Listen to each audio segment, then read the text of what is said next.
Oh yeah. Hell yeah! At least it's Welcome gonna be to a Games pretty Gone By Season 1 Retrospective. I'm Adrian. David's here. Gore's here. Frank. Oh yeah, Frank. Frankie boy. Get it right. What's your I've been last upgraded. What do you think of a last name for you? Big Sandburger. Frank Big Head. Yeah, Frank, Falcone. Frank Falcone. Yeah, Moroni or Jabroni. Frank Jabroni. All right. Frank Dankroni. What's your Rudy Poo looking ass? That's what The Rock used to say. Once he said Jabroni. Oh, that'd be Jabroni. Yeah, I said Jabroni. He said Rudy Poo though a lot too, which I don't know what it means still as a grown up. That could be extremely offensive. I don't know. I have As no an idea. adult man, I'm not comfortable with this. Let's actually go. Let's ask Dwayne The Rock Johnson right now on Twitter. What does Rudy Poo mean? Ask him right now. I will. Tweet What's him his name right again? now. What's his name? Dwayne Rocky Johnson. Dwayne Johnson. There is an ending to Minecraft, by the way. Oh, that's an old comment. Yeah. not that I really give a fuck. You don't though. There's no ending. There's no story. You can't have a fucking ending Minecraft with no story mode. With no. That's not real. What is it then? Fake. Fake Fucking, news. it's for little babies. Let them pretend to play a game. I would honestly give. Oh, fuck off with that. You make your own story bullshit. That's not a fucking. Get out of here. What's up, TTV Rocket? We're just doing our Games Gone By thing. We're prepping up right now. But yeah, this is our Season 1 retrospective. We are. Why is Big Dave always dressed up like he's about to go to an interview? Because that's where he's. Because I'm a recruiter as my day job. So He is because he's constantly getting fired.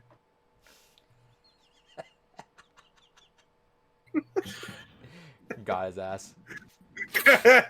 All right. So yeah, this episode we're gonna go straight through and talk about all the all the stuff that we had from Season 1. And we got a lot of trivia going. We will do trivia from the Blue Rupees this week too as well. So and then let's go off with some Season 2 stuff though right away. So Season 2, we have at least one new rule, which is our 100-hour limit. Including any bonus games you win. So if you win every bonus game, you're going to have a very limited time constraint versus your other games. It shouldn't be too bad. Bonus games will be 4 hours anyway. Yeah, so it shouldn't be too bad. Well, But actually, if you win a bonus game, then you should be able to go as long as you want, baby. Nope. I mean, you got 100 I was hours. gonna say, can we make? You can say, hey, like 1 month might have 2 50-hour games, but in the future, I'll only be able to do like a 2-hour game. So bonus games, any games you win, you gotta play the cards. So if you want to if you only have 1 hour left, you gotta pick a 1 hour game. Yeah, that's what I'm saying. David, just like the uncle at the family dinner party, you hear over here shaming his nieces for not liking whatever hentai anime shit he watches. Yeah, probably. I had them yesterday. That's why I was laughing. So what I am going to give you guys in terms of this too is because I took it right off the bat is a bonus game in front of your month if you want to take it. If you don't want to, it doesn't matter. Like I did with PT. So if one of you guys has a month coming up, if you guys want to if you guys want to essentially have your own, as if we win an episode, you do a mini one. If you guys want to have your own of that, you could use that during your month. I do. 13 months again. This will be Season 2 for 13 months. We'll be doing again 4 games each, and then our October pick next year actually will be a fan pick one, because that's the way to line up. So the horror game we play, because Yep. it's probably going to be. All right, get ready for Dead Space 2. Can we it's gonna make win. one tweak to the fan votes then because of the new layout? Can we make the fan vote episodes be up to 6 hours for the game? we'll play the fan vote rule by the time we see where we are in general with Yeah, that. because I imagine the hours were not really going to be an issue. It's more to stop anyone from doing a giant RPG and then doing more giant. I feel like for the community vote for a month, that one shouldn't count to anybody's hours. Yeah, that's fair. Okay. I do initially agree with that, but okay, that's fair. Unless Yeah, David's about to throw in a 100-hour fucking game. Then that's never fair. mind. If it's the whole month, then that is the fan votes month, so that's fair. I already have a good idea of what I want to do. It wasn't Dead Space 2. As usual, it's 20 hours a month is a month heads up, 50 plus hours is 2 months, and then if it's anything higher than that, we'll heads up. I don't think anyone's doing anything higher than that. BRP. This fool. BRP at bluerupees.com if you have any suggestions on games, if you have any stuff you want to talk about, like any experience you had, that's the thing. We're gonna maybe dabble. We don't know if we're doing it yet, but maybe dabble into potential games gone by minis, almost like the Rankster minis, where it's not the full crew, it's not the full three of us. Maybe it's two of us, maybe it's one of us talking about a game. Maybe we'll do that. We'll do that in that style. That way we don't have to force. Because I know there's plenty of games that all of us want to talk about, but we're not gonna be able to force in our 4 games. So maybe we'll do that. And then also, starting hopefully if everything works out, starting hopefully next time we have season 2 or next game's gone by for PT, we'll hopefully have a separate feed for audio, and we'll start posting these for sure. I know we were at the beginning, but we'll for sure start posting these all games gone by individually as well. Yes. So there'll be its own. We should retroactively make sure older ones are done that so way we're gonna too. go ahead and do all that. So that will be a thing.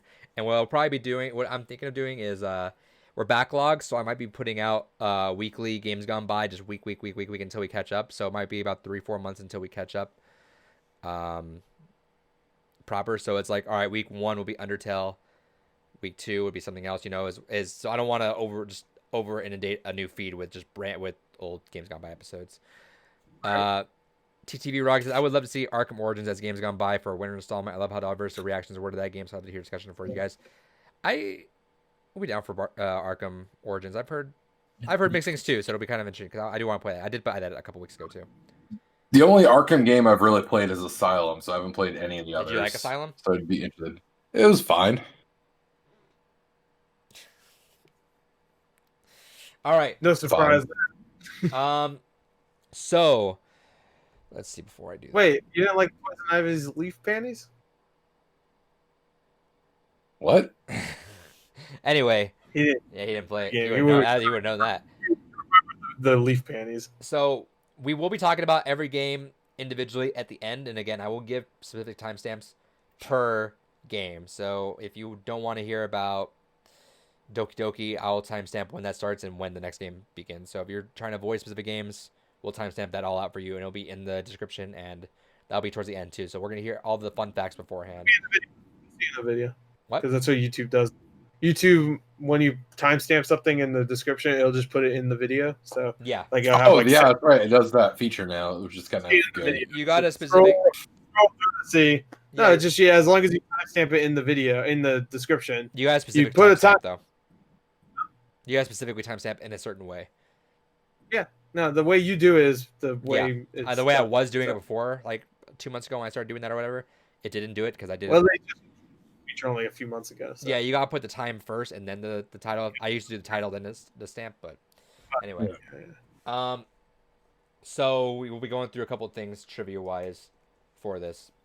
So we're gonna start with just release dates right now. I just kind of want to talk about the release dates while I'm putting timestamp in there. What are you drinking, David?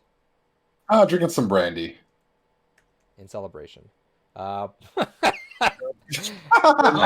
Picard Bar says he's drinking cum. Oh, look, cum. I just want to give white amber cum. So give me your cum. Give me your cum.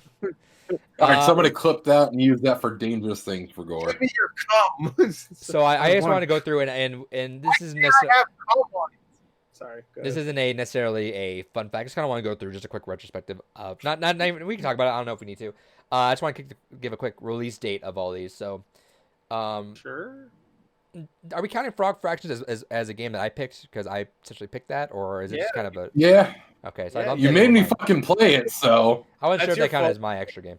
Anyway, so I lumped it in just in case. So Nier 2017 game, Frog Fractions 2012, Undertale 2015. Watch Dogs 2 2016 and Inside 2016. So I've only spanned 8 years on mine. David 2008 for Barkley, 1995/2008 for Chrono Trigger. If we talk about the DS version, Street Fighter Cross and Mega Man's 2012, Bloodstained, Curse of the Moon 2018, Def Jam 5 for New York 2004, and Doki Doki 2017. So you definitely had the earliest games of the list. Gore. Last of Us 2013, Dead Space 2008, Brothers 2013, Eat the Fit 2017, God of War 2018, Shadow Colossus 2005/2018, and Detroit 2018. So a lot of 2018 games there for you. 2018, 2017, just more recent backlog stuff with a couple extras. Yeah. Nothing really to talk about there. Just want to go through the It's kind of neat to kind of see if it changes at all later. Sure, yeah, just more to mark for later. Playtime. I decided to mark down what everyone's playtime total was and average it out. So, David is the longest. let's see.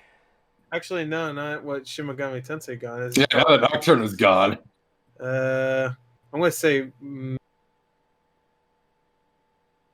Yeah, if you guys want to take guesses beforehand too, this won't be trivia. Trivia I have coming up, but if you guys want to take guess, I'm gonna say you, even though I don't remember exactly. You just said them, but I immediately forgot everything you did.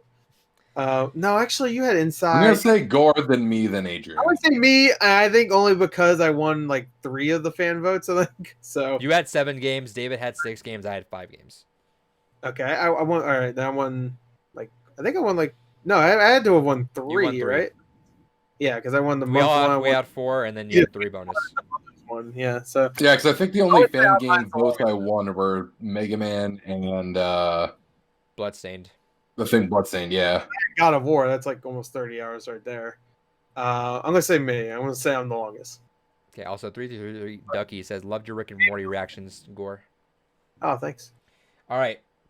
So I had Nier, and I put main plus extra for playtime. And here's 30 Gotcha. also. Nier is 37.5 hours. Okay. Frog yeah. Fractions is 1 hour. Undertale is 10.5 hours. Watch Dogs 2 is 31 hours.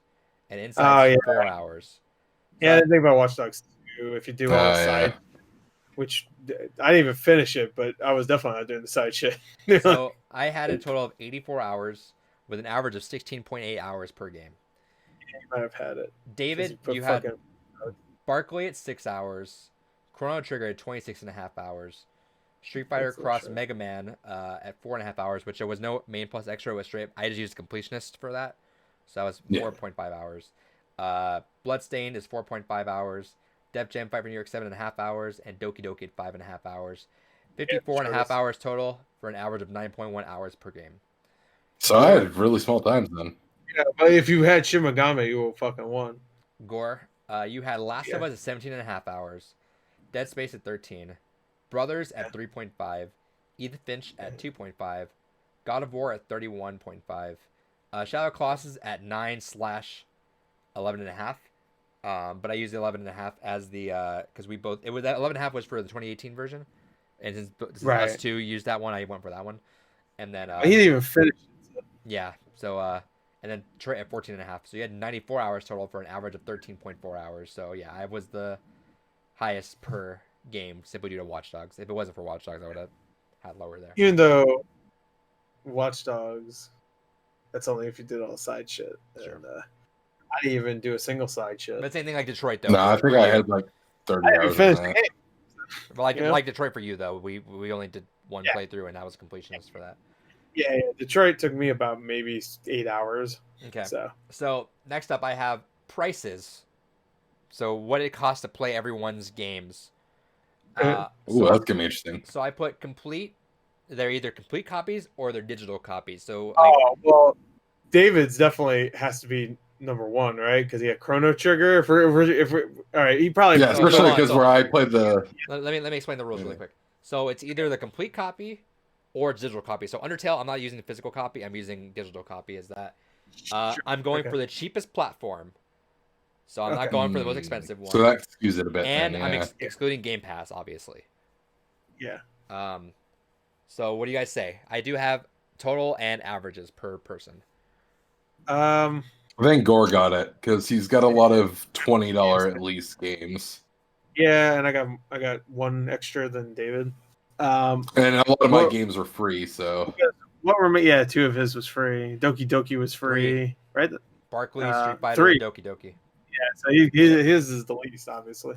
Yours is second. I think mine is the most, only because of the stipulations you set. Yeah.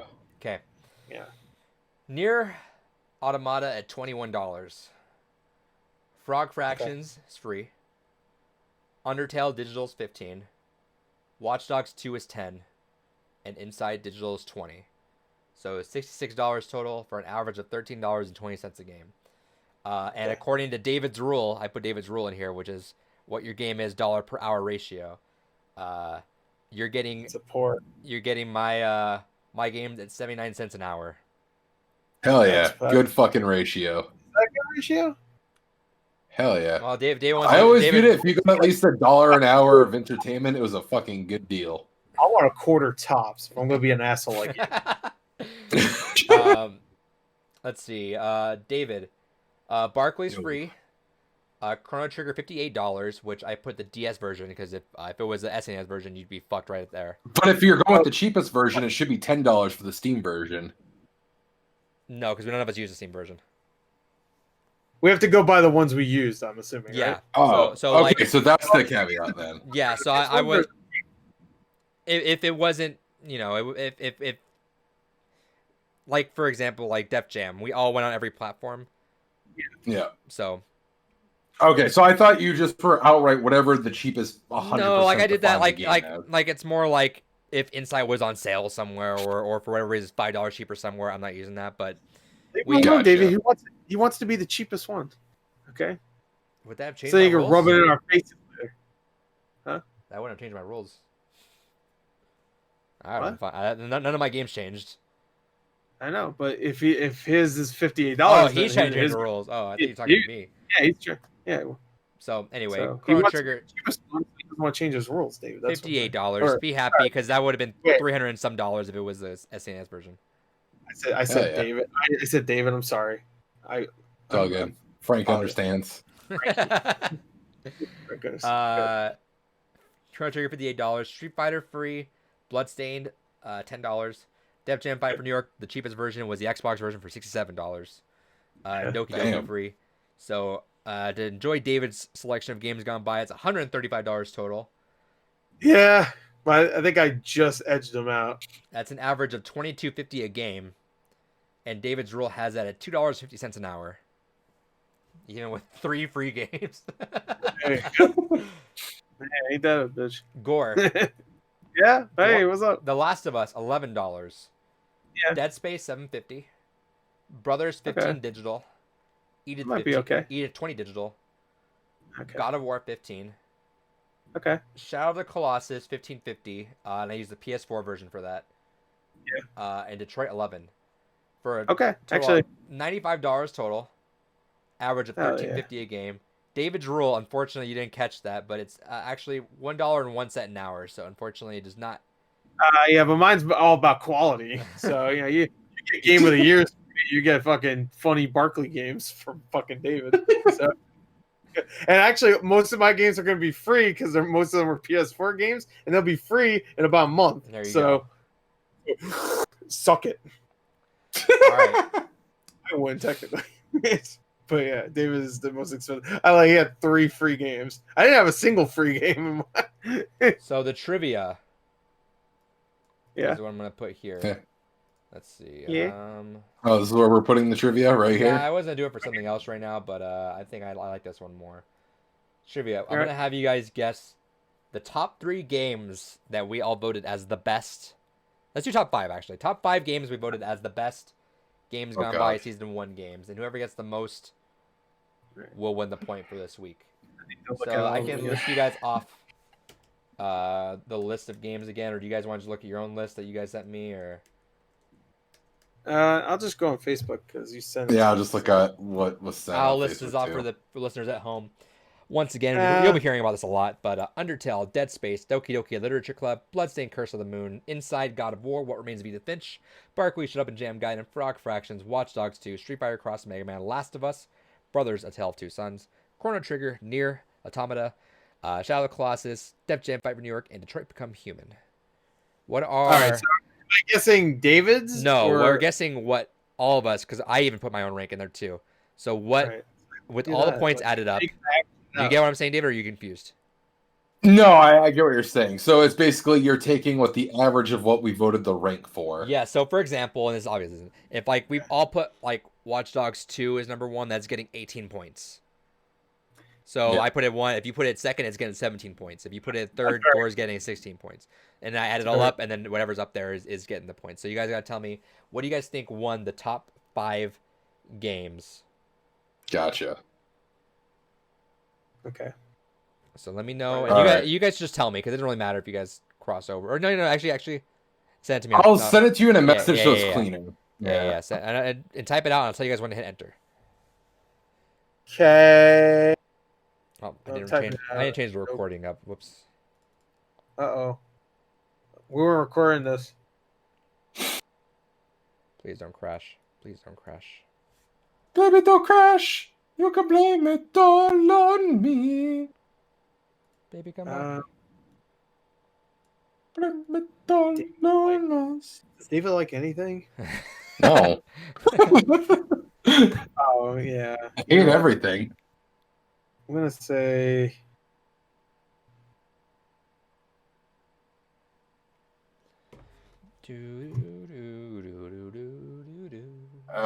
Maybe. So we're doing top 5, right? Yep, top 5. Say top 5 meaning 1, 2, 3, 4, 5, right? You can't just put 5. Okay. What do you mean? Just like 5. I can't just put 5 number. Watch Dogs, Brothers, like all those that you think are the... Put it 1, 2, 3, 4, 5. No. Just find any in the top 5. You're not telling me in order. Just what do you think is in the top 5? I think we're gonna just what's okay, so it doesn't have to be in order, just what's in there. No, if you guys got top... Okay, I was like really sitting here like, I don't oh my god, wanna... who might have picked what? No, I don't want to overdo with trying to figure out what points would work or who's matching where. All right. I have to pee real quick. All right, then let's I set my list though. Go take a peek. And if I do see that it's tied, I'll have you guys put it in order then. Okay. And send it whenever you're here. Because he already sent me his. All right. Well, I have a feeling he's gonna put a lot of the same ones, so I'm gonna change it up. So we'll probably end up putting it in order then. But no, because I didn't. Okay. This is great background noise while getting my Ranksters Mini ready. Shouts to Kyle with his Ranksters Mini. Oh yeah. Oh, we're just background noise to you? Is that all we are? Piece of shit. If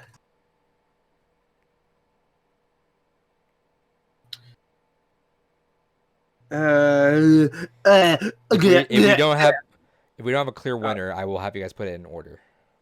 Oh, I'll take this out because I put it really low. Spoilers. I put something really low. I think everybody else is gonna put a little higher than me. Yeah, sure. Fuck, I don't give a shit. I can't ever tell what the fuck David's thinking in his little brain. His tiny little brain. His tiny little fucking brain. Little boy brain. I gotta pee. Oh. He's not gonna be back for another half hour. Yeah. Right, where do I send it? Just to you, right? Yeah, just to me. All right. Here you go. Let's see if we have a winner right now or if we need to do it in order. There you go. I switched like one. Oh wait. Oh, yeah. Okay. There. You're good. Okay. I thought So, we will indeed need to order it. Put these in order. Yeah. So now, so you guys both have tied this because you guys have both guessed top 5. So I need you guys to order. Ooh, all right. Actually, there's technically a loser right now. Actually. Oh yeah. But by circumstance, not really either. You'll find out why. But let's just go with the order. I get it. Because somebody got one that's higher, and then you'll find out. You'll find out. So I know exactly why. Maybe you don't. I should have swapped something. I was trying to be different. Anyway, all right. So we should number them. You said. Yeah. So put them in order. Just keep mine in order because that's the order I assumed. Okay. All right. Because originally I was basing mine thinking we had to do an order, so that's how I wrote mine out. Okay.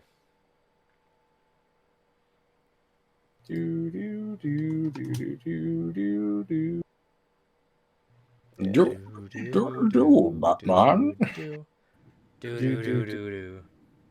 See, I don't know how much everybody loved that. My nuts. butts and dicks. That's all I You're talk gonna love my about, nuts. David. God, grow up. No. All right. All right. Let me organize these so they're actually stupid. Who the fuck? David should do a Ranksters mini. I have one planned. It's gonna be a while before it happens, but I do have one He planned. wants to do SMT Yes. games. Yeah, I was Yep. gonna say, play all the Shin Megami Tensei games. It's gonna take about 3 years to finish one. Oh, I was about to send down the Blue Rupees chat. All right, fine. Here, I don't give a fuck. That's probably wrong because I can't fucking predict what David thinks anymore. All right, let's go through with this. You I guys want don't to start? know. You guys want to start bottom to top or top to bottom? Start from the bottom. Yeah, that's where David likes to start. So, just go ahead. Hell yeah. At 18th, our least favorite game of Games Gone By. I think it is. As Gore put it, Barkley, funny little game, shut up, Gaiden, or whatever. So Barkley, shut up. Barkley, shut up, and Jam Gaiden made it in there with 8 points. 6 points coming from David himself. Damn. 6 points, eh? Does that mean you went 12? So Right? every game had a potential of 54 points if it got all straight tops. If it got ones. So Barkley came up there with 8 points, 1 point from me, 1 point from Gore, and 6 points from David. Yeah. Tied for 16th place are 2 games. You guys want to take a guess before I? Fighter and the other one. Street Fighter and Frog Fractions and Mega Man X Street Fighter. Yeah, there you go. Those Yep. two. Frog Fractions and Street Fighter Cross Mega Man, barely edging out Barkley with 9 points. I gave it a little bit higher. Yeah, so let's see. I'll you know what? I'll just read an order of everyone's order afterwards. I'm just like breaking through points afterwards. Yeah, after. Yeah. Do it after. Yeah, listening to this, I clearly sandbag some games. God damn. Yeah, see, it's fuck. 15th place is Watch Dogs 2 with 10 Yeah, I points. put that 16. So I put Frog Fractions one higher. Def Jam Fight for New York is 14th place at 18 points. Okay. Tied for 12th. Brothers, A Tale of Two Sons, and Detroit Become Human. What? What the fuck? With Who 23 put Brothers points. that low? David. That's right. He hated control. I forgot he hated the fucking controls because he's I can't fucking figure these out. Oh yeah. I rated Brothers higher than 4 other games. 3 other games. I'll Yeah, have you they're know. all. Oh wow. Well, Yeah, you made it worse. You should just. Brothers is a great game, and fucking Watch Dogs is a silly goof game, and the other ones fucking don't even exist. Brothers had a great ending to a shitty Literally. otherwise experience. Kyle in the Look, chat what? says David can't handle paradigm shifts in video games. Yeah, he can't handle fucking using both thumbs at the same time, I guess. So let's continue on, and we'll get into talks for sure afterwards. So when we get to individual points, number 11, Bloodstained Curse of the Moon at 24 points. Okay. All right. 10th place, That's fine. Dead Space, 26 points. Oh, that's where I put it. 9th place, Shadow of the Colossus with 28 points. Wow. 8th I'm assuming place, that's because David. 8th place is Undertale with 29 points. Okay. Large jump here. 7th place, What Remains of Edith Finch at 39 points. Okay. Damn, that's not low. All right. Tied for 5th. A tie for 5th. God of War and Chrono Is- Trigger. What do you think, David? Last of Us and God of War. Inside and Doki Doki Literature Club tied at It's one point. neither. Tied at 1 point ahead of Edith Finch at 40 points. Okay. I think I feel a little bit more confident about what I chose because I put Doki Doki way lower.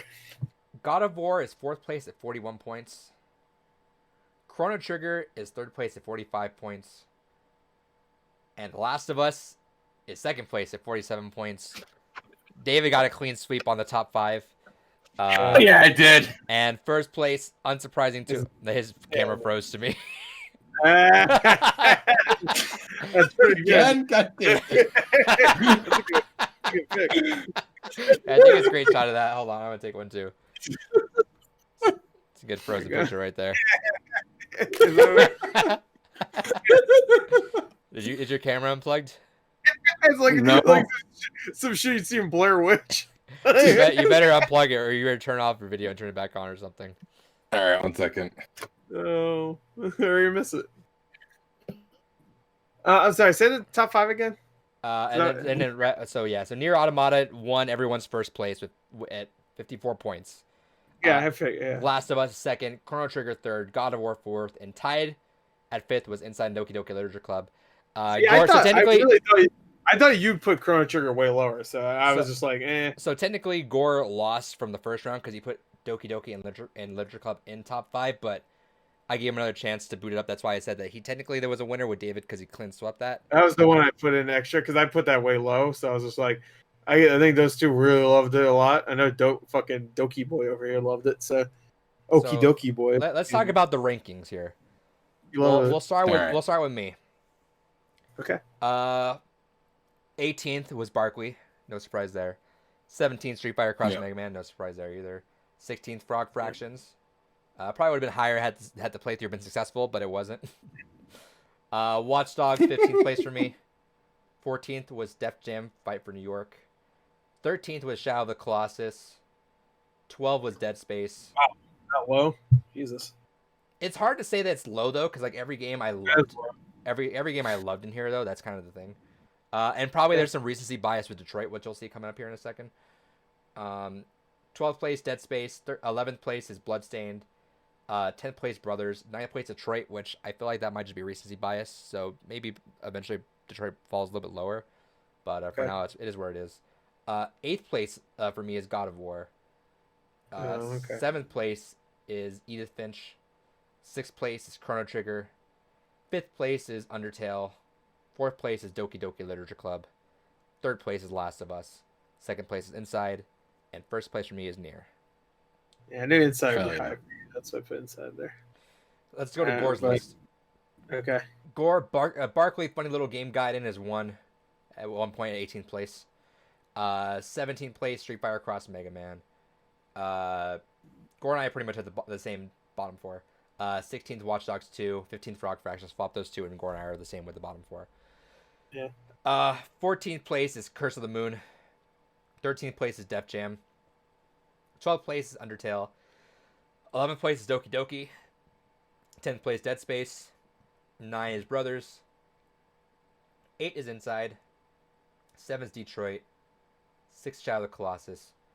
5th, What Remains of Edith Finch. 4th is God of War. 3rd is Chrono Trigger. 2nd is Last of Us. And number 1 is Nier Automata.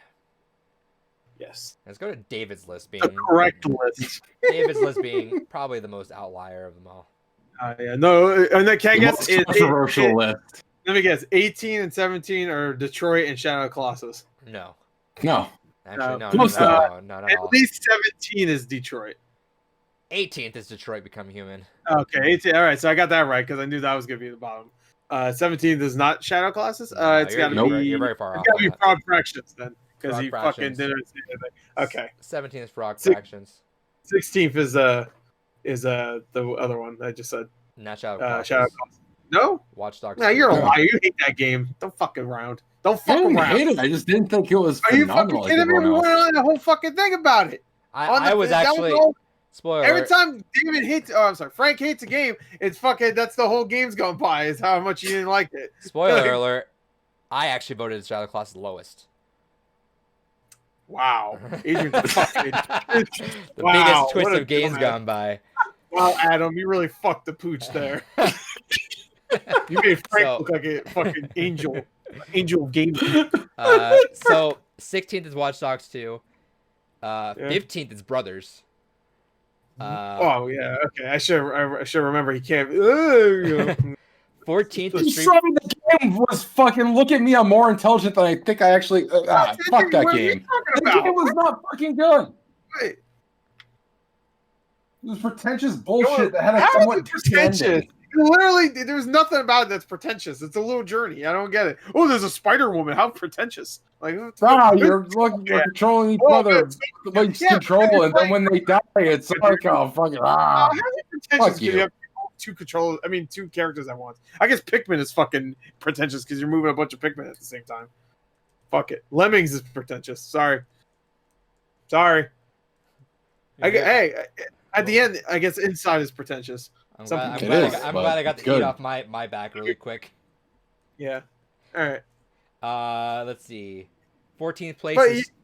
Sorry, go ahead. No, you're good. If I'm No, talking I out was gonna numbers. say, the only reason why you didn't get any heat is because fucking Frank didn't fucking come in. I mean, you didn't come in here like Frank saying like, "Oh, fucking game sucks, it's bad." It's No, pretentious." I like Shadow of the Colossus. The problem is, I think it was definitely a game of its time, though. No, We'll talk about it in a little bit. I'm talking about brothers.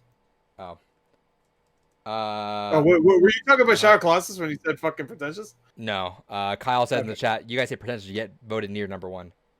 Yeah, because it's good and fun and amazing on so many levels. Near is pretentious. And it is pretentious as well, but it's still But it's good fun. and fun and amazing. He was saying that shit is in a negative way. So for brothers. so let me go back to it. So 14 is Street Fighter Cross and Mega Man. Rating that the highest among us all. Rating the highest Barkley for sure is 13th place with him. 12th place Def Jam Fight for New York.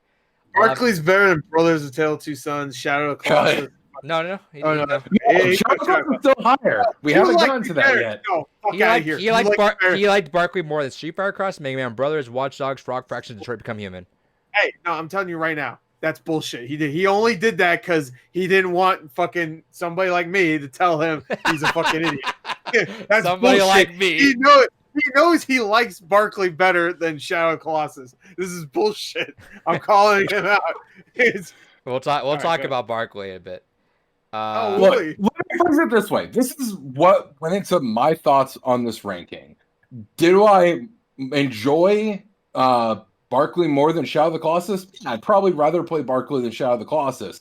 But do I think it's a better game? No, I think that when you look at it, Shadow of the Colossus is definitely a better game than Barkley. See, I feel like this is like. But at the end of the personal day, I enjoy Barkley more. See, you should. Lord, I feel like. break him down. I feel like you got to make this like a personal list, like whatever you liked more. Yeah, but that's what I'm saying is like I personally enjoy Barkley more, but I think to play a game, I did like Shadow more to play a game. That's different. Okay. Anyway, back to it. Let me phrase it this way: which would I rather play? I'd rather play Barkley. But if I'm looking at it just objectively, the one experience against each other, yeah, I'd say that Shadow of the Colossus was a better gameplay experience. Okay, whatever. All right, next one. We'll talk about Barkley in a little bit. Remember, we still got to go through each game. Kicks. 11th place Undertale, 10th place Shadow of the Colossus, Okay. 9th place Dead Space, 8th Bloodstained, 7th Inside, 6th Edith Finch, 5th Last of Us, 4 God of War, 3 Chrono Trigger, 2 Doki Doki Literature Club, and number 1 is Nier Automata. Well, there's no way in hell I was going to win because David has the most fucked up list of us all, and he knows that. So he had to balance his fucked up list with our two just normal lists. That he knew we both would have the same fucking thing. Like it would be like the normal stuff. So he knew. He fucking knew. So I His will. So let me go to this. I do have what the quality of what we thought everyone else's game was. So Gore, Okay. with 7 games, Yeah. you had 227 points total. That's an average of 32 points per game. Hell yeah. That's almost 2 first place. No, actually, it's like second place. 2. No, it's 3 third place. 2. Alright. 2. Wait. Wait. How many numbers? You're. Wait. What was the number again? I forgot. So 32 place would have got you 8th place on the list. 32 points would have got you 8th place. No.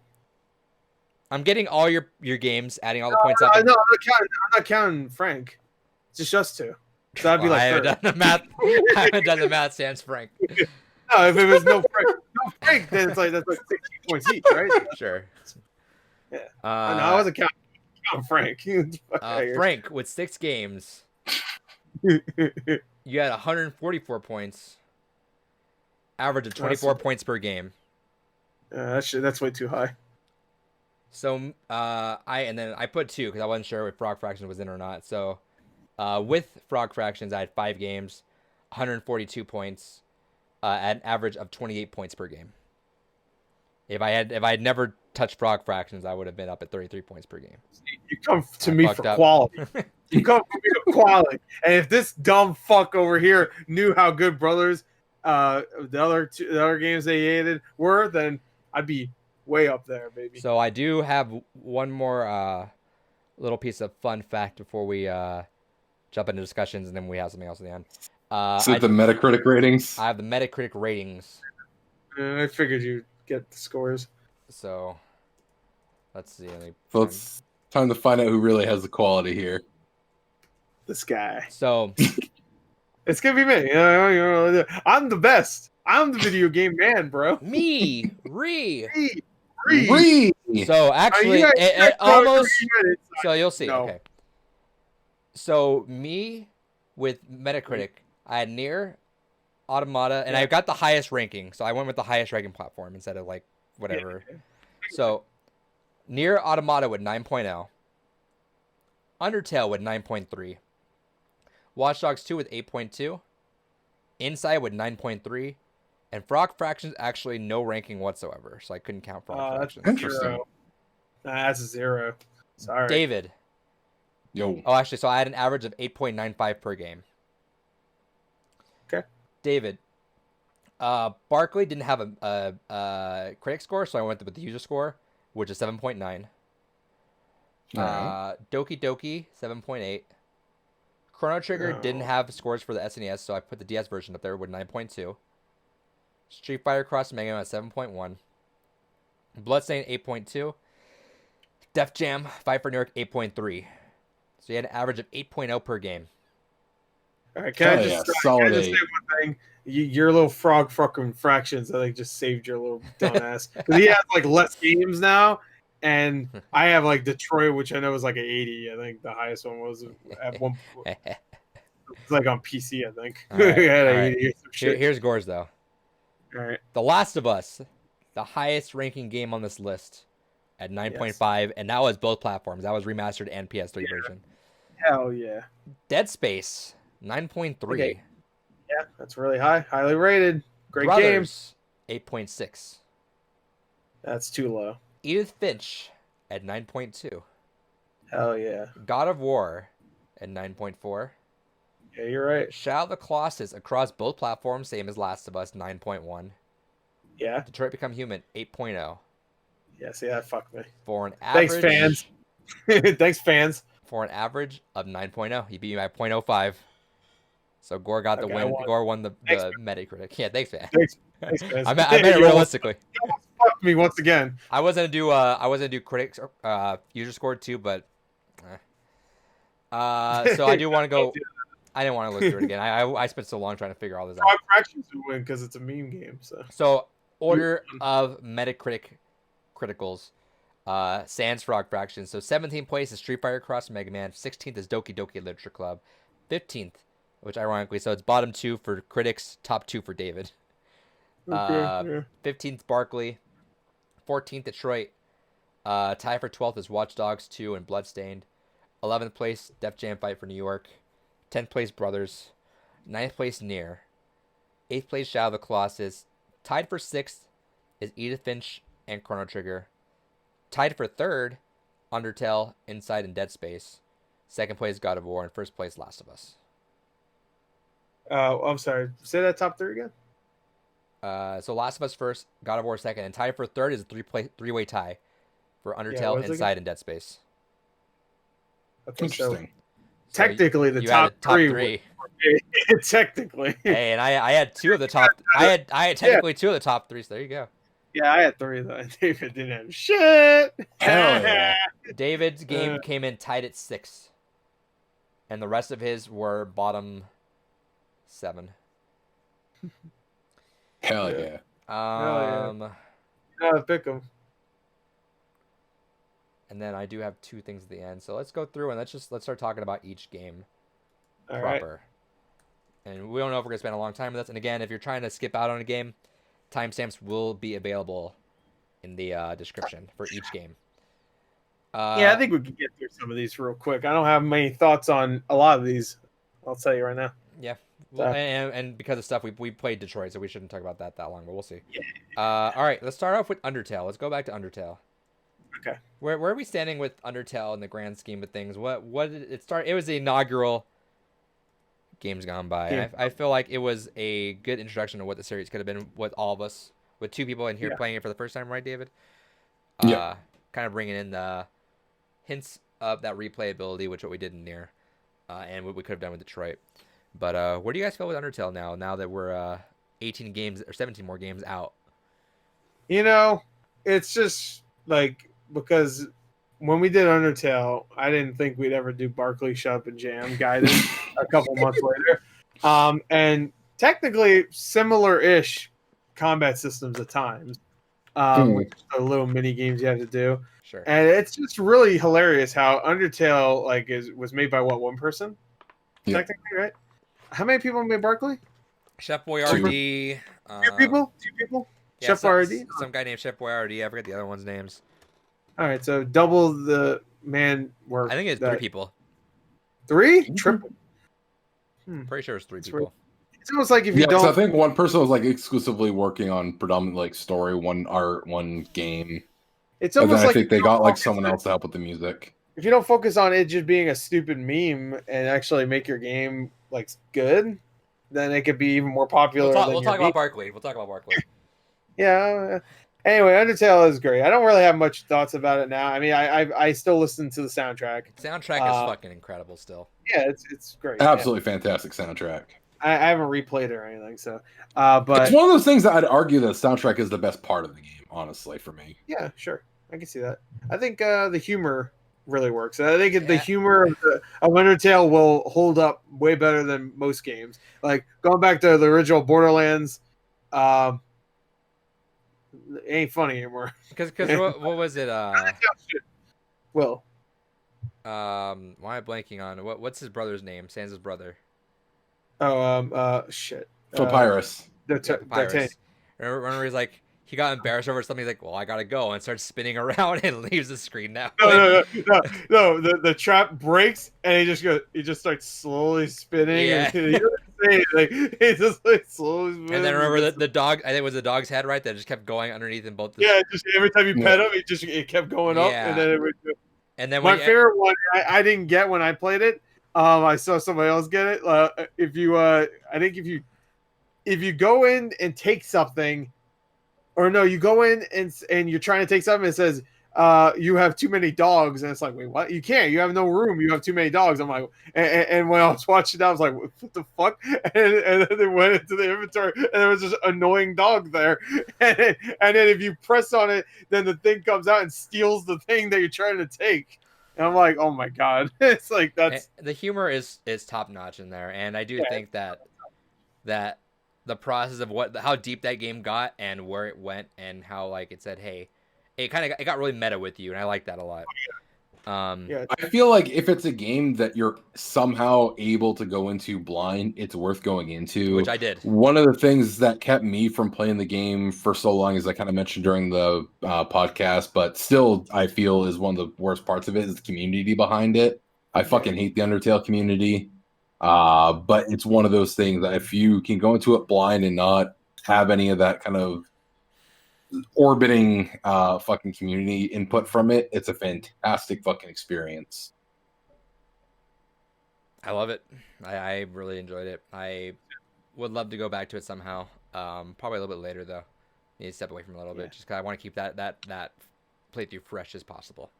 But actually, that's a good thing to kind of follow up on, is if we think we'd revisit, because as much as this was a good game, I don't think I'll ever revisit it.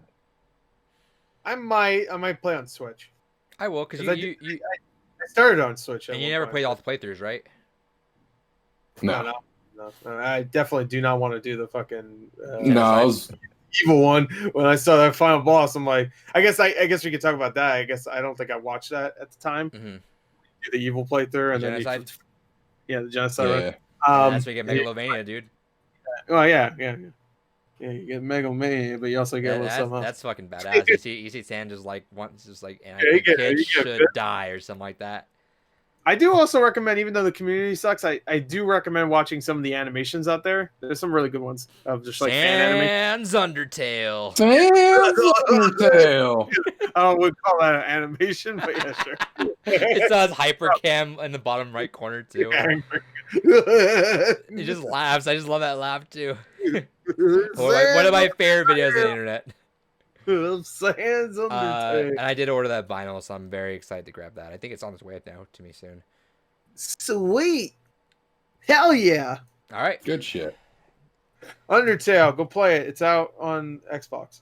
It's not actually. That's Deltarune also is going full production now because they got through whatever they needed to. So, shout outs. Did they do chapter 2 by now? They did. No, they've been hard stuck on something, but they just got clearance on everything, and I think they transferred stuff over, so now they're good to go. Oh, Master Chief's gonna be in it. That's yeah. Fine. Yeah. Wait. All right. Doki Doki. No, sorry. Dead Space. Wait, can I pause real quick? That would be an amazing pickup if Microsoft bought them out. That'd be amazing. Would. The next Undertale game exclusive to Xbox. Deltarune, yeah. Jesus. All right. Dead Space. Space. Gore's non-pick.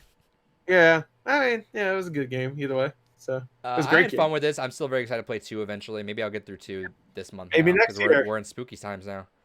Maybe that'll be my pick for next year. I have a good idea what my pick for next year will be for the community thing, obviously. Poor David's gonna be out 2 Halloweens. Well, he better pick something like that will definitely get picked. No, well, I feel like I pick PT, so you're not taking that pick from me. Hey, not to spoil, but I've already made a lot of my picks based on the fact that I'm not expecting to have much going on with Halloween. So yeah, he did use for Grim Fandango now. But Dead Space held up very well. I think in general with what we did for a 2008 game, over 12 years old now. Game's still scary. It really still looks fun. great. I think the gameplay held up solidly.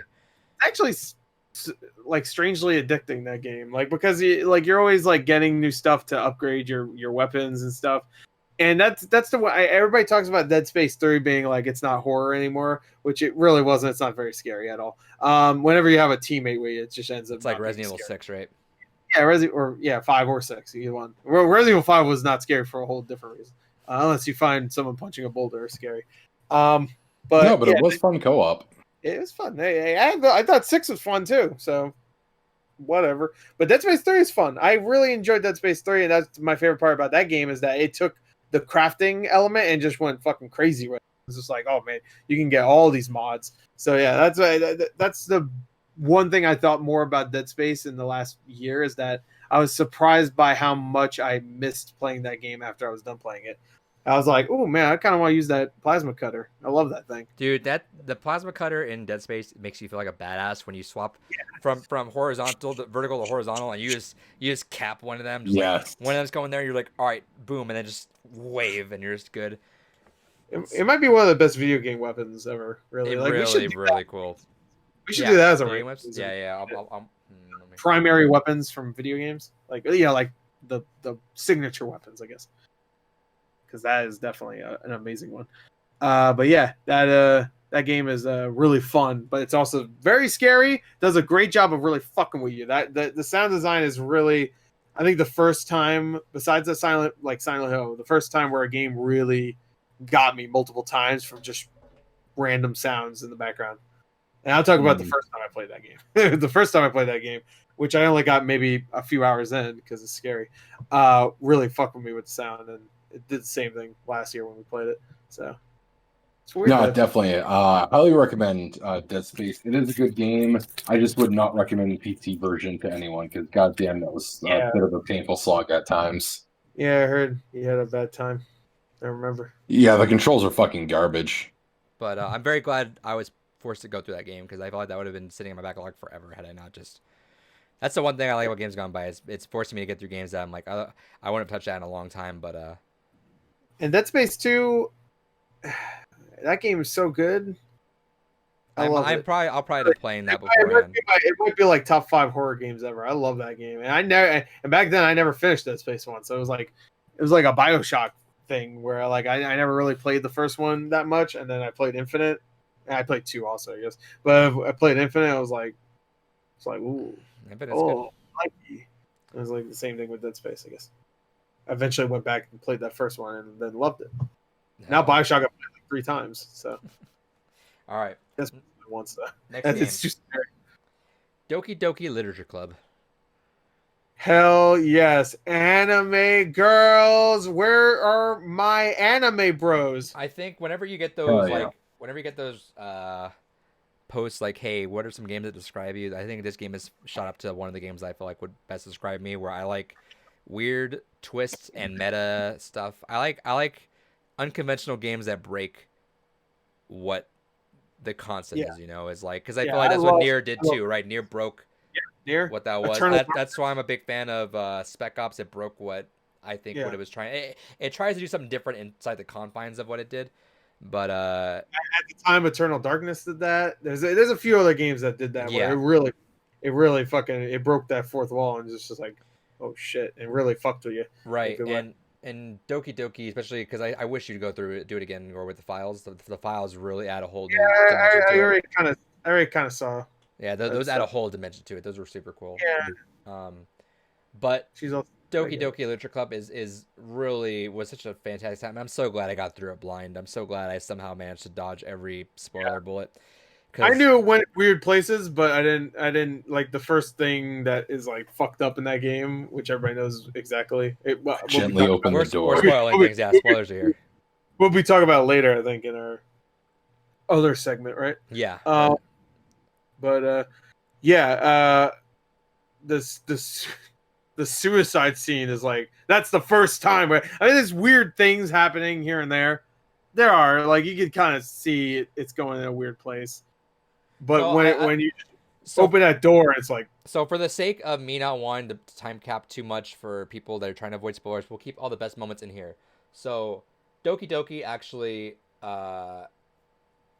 had a unanimous.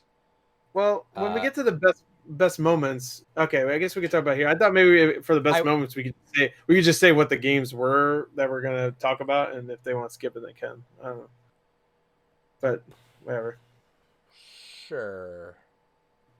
All right, wait, no, No, we could because do it. yeah, let's do them now because I don't want to go through the game and then come back to it. Yeah, sure. So let's just talk about because I also want to keep a timestamp. So if anyone's really trying to avoid Doki Doki or something, we'll just do that. So Doki Doki was unanimous. We all had a moment from Doki Doki that we all put in our top. Yeah, but you didn't mention that's what we're doing. That's Yeah, why so I had each of them give me their top 3 moments. Gore gave me 2 extra honorable mentions, which we'll go through as well. Um, so our 3 moments, Gore and David, you both had the. David has the quote, "I gently opened the door," which is the suicide scene. right. I had the first time you get booted out into the menu of Doki Doki when you start to realize things get fucked up. Like, yeah, Oh yeah. the suicide was fucked up, but it didn't quite register No, yet. that was really the fun because it's like loud too, so it's Sure. like a jump Yeah, scare. but at that And point, also, like that whole game is like cute until then. sure. But at that point, And then at that point, I wasn't quite like sure. Still, it was like, all right, well, it's just like, I mean, no. Yeah, okay.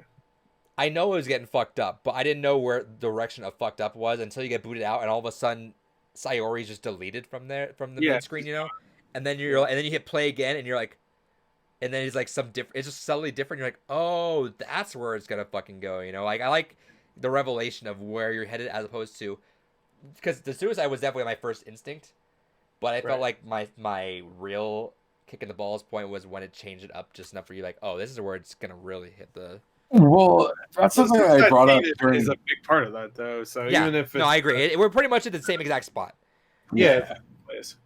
So Because that's one of the things that I think I mentioned during the original Games Gone By for it was the part where you really understood how meta the game was gonna be was that scene, especially because right before Monica is just like, how could you leave her hanging like that all day? And it's like, all right, whatever, not really thinking anything of it.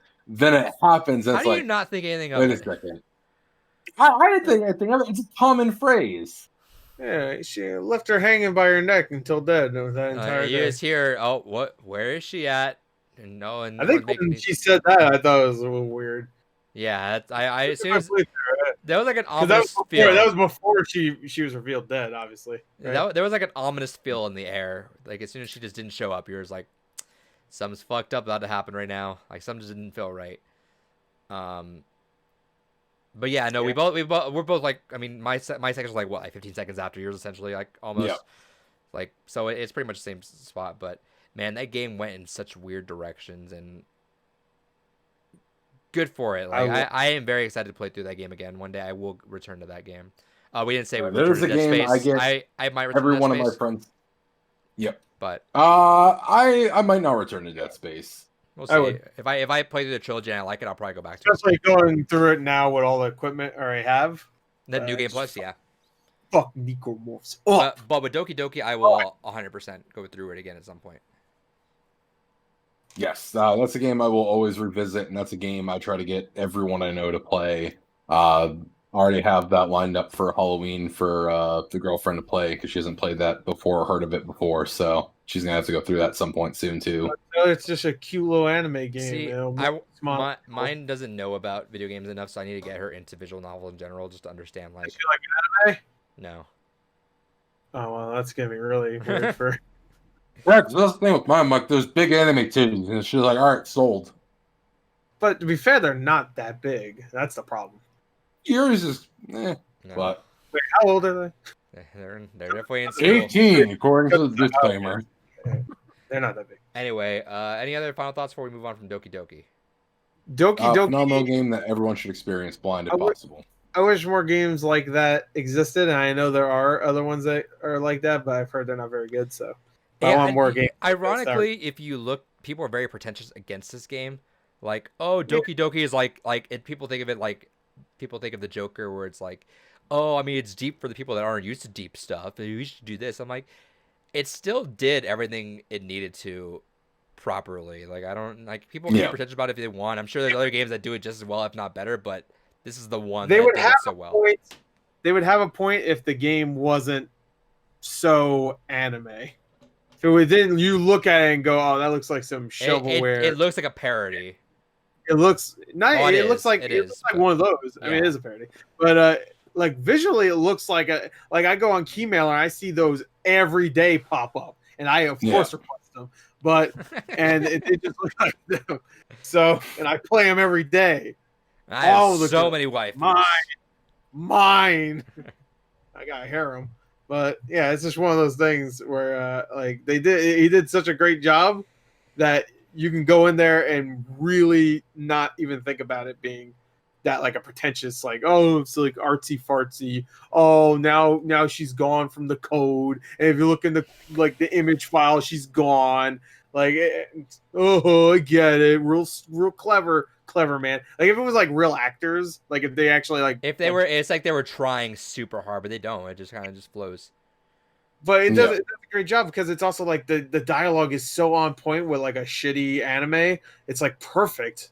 It's like I've watched too many shitty animes in my life, but I've seen enough episodes of Inuyasha to tell you that most of that dialogue is fucking correctamundo. Like it's terrible. Bicard Buyer is in the chat says, since when does Dave call his hand his girlfriend? For about 5 months now. Yeah. He just figured out like, oh, I can do this with my hand. Like, oh,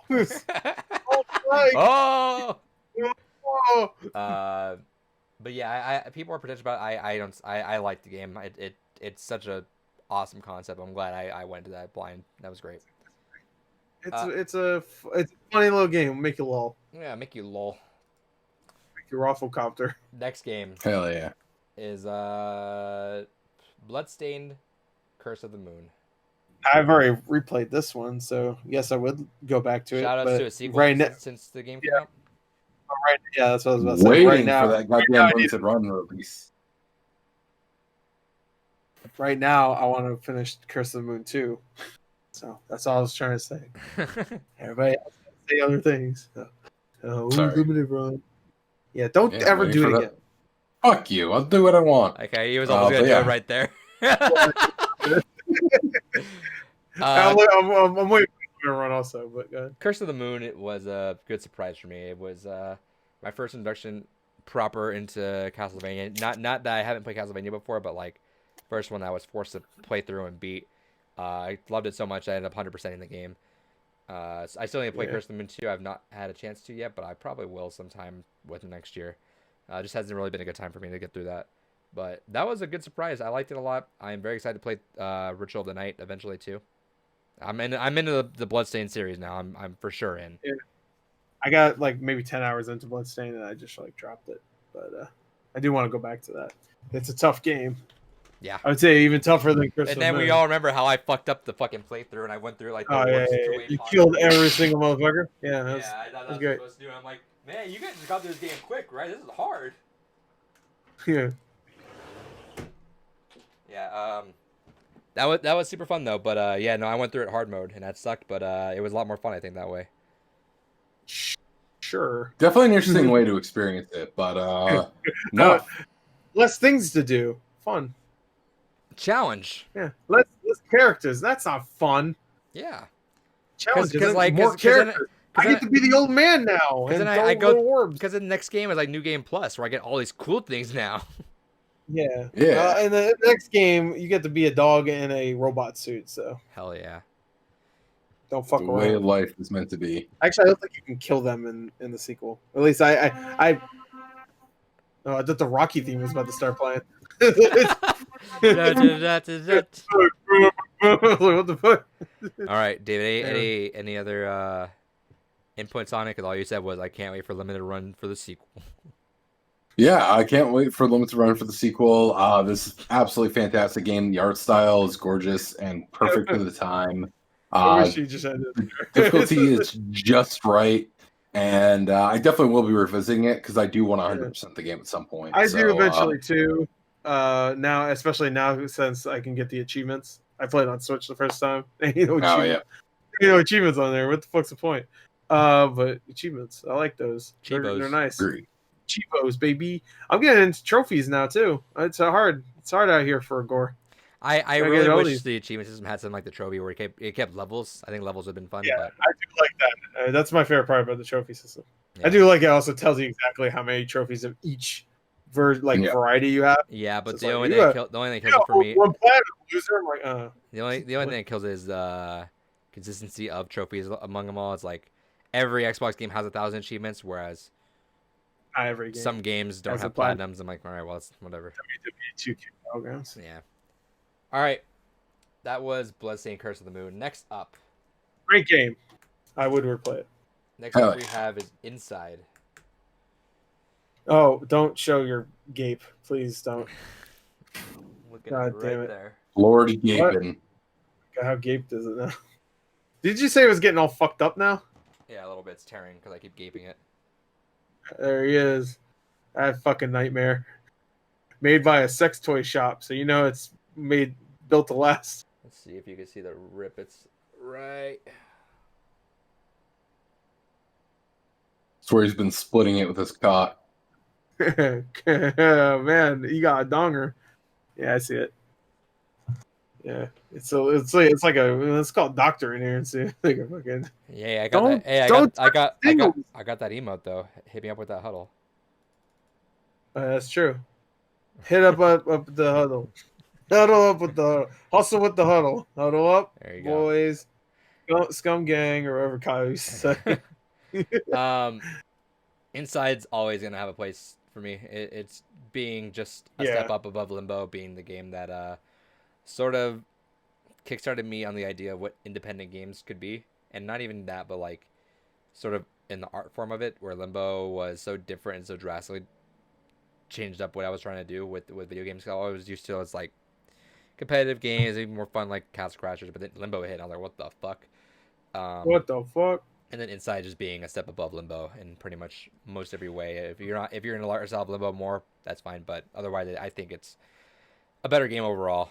And it's just so good. Everything about it, art style is amazing. The tone of the story, the mystery behind it, what you're trying to discover, and then what you can discover if you put more time into it than if you really need to or not. I think it's a tense game. Very tense. Moments made me poop. And I think it's a great game. Go play it. No, you don't have an AK-47 in it, but you know what? You can get through it without having to shoot a man. This was people will die. Too. I will say the dog scene. Still, I remember because that might be one of the most tense things I've ever. You see them run in the background. You see them like, they ain't coming at me. Fuck them. And then, then I wasn't talking about that scene, but that one was good too. When you're in the water and they're coming at you, you're like, nah, they in the background. Yeah. That means they're not here, so it's fine. Like 5 seconds later, oh shit. Oh shit. David, this is one of the games you originally were very upset to be starting to play.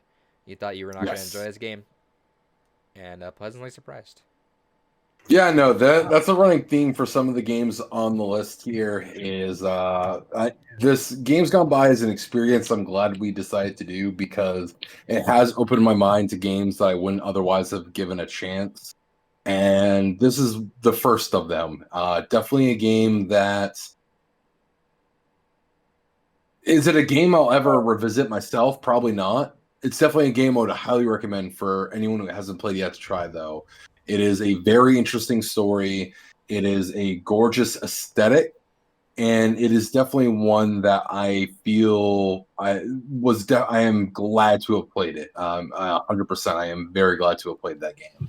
Like I said, I do like the games that like Doki Doki being a big one that describes David as in gaming. I feel like that was a fun one for me to kind of show off kind of what my tastes lie in. I think even though I obviously like play a lot of Overwatch and competitive stuff as much as I can, I think Inside's a very good perspective on the other half of gaming that I'm into, which is very weird, out there, mystery, and brutal games. Yeah, I liked it. it Great was game. I liked it. You lulled. Had some scary. I love it. That little fat pudgy thing that flails around at the end made me laugh. I thought it was cute. And The hurdle. The the hurdle. the hurdle. The hurdle. Hey, you know what? Speaking of pretentious, why don't you just call it Fat Blob? You don't even have the huddle. It's Fat Blob. Or No, it's that's what Carry people On. called you. It's Carry On. No, they didn't call me Fat Blob. They never knew I was there. So Kyle says no games gone by for multiplayer games. Why? No, Huh? I have one coming up for No Man's Sky. Changing it up. David whined about it for about an hour, but we got him to do it. what do you mean? Brothers, And share the joy. Oh, that'd be a great game remember- for the Switch. You actually share the joy and then actually play Brothers co-op. And honestly, on my side of things, it's just multiplayer is not what I think of experiences I want to share with other people. Like, as weird as it is to say, like Overwatch. Overwatch is an example of a game where it's like I never want to fucking do that for. Well, no, like that's not a game I would want as a Games Gone By game. That is not like a hey, we go ahead, we have an experience, and we go. It's like no, that's the game you put on, you fuck around for a little bit, you go away. There's no experience Cool. there. Yeah, sure. There is an experience because you get that one guy that really fucking hates that you're playing Torbjorn, and then you have to go and tell him how much of a piece of shit he is and how he sucks at whatever character he's playing as. And at life. Fucking Moira. But no, from my side of things, you will get games that at most have an optional co-op, but almost every game for Games Gone By will ever recommend will pretty much be a single-player game. Whack. Whack as F. But what was the AF. game we're talking about? Still Inside, right? We're not on the next one. We're moving on to the next one. Inside is great. It's a great game, and I do want to play it again eventually. I do want to get all the achievements. The Achievos. Jeez. Oh, Do real I- quick, do you have a status update on the ARG? No, I think someone contacted me. I kind of low key want to see if I can grab one of the people on that community to come on the podcast to talk about that, but I'm gonna wait and see. That'd be if, really cool for a special. Yeah, I might see where they're at. Next up, God of War 2018. Yes. This is the Boy. beginning of Gore realizing, you know what? Let's make Games Gone By the PlayStation show and just knock out my PlayStation Boy. backlog. Yeah, so I knocked out like 3 of my backlog games this year.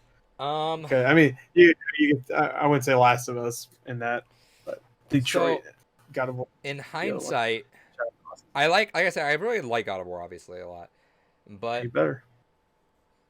I still feel like at the end of the day,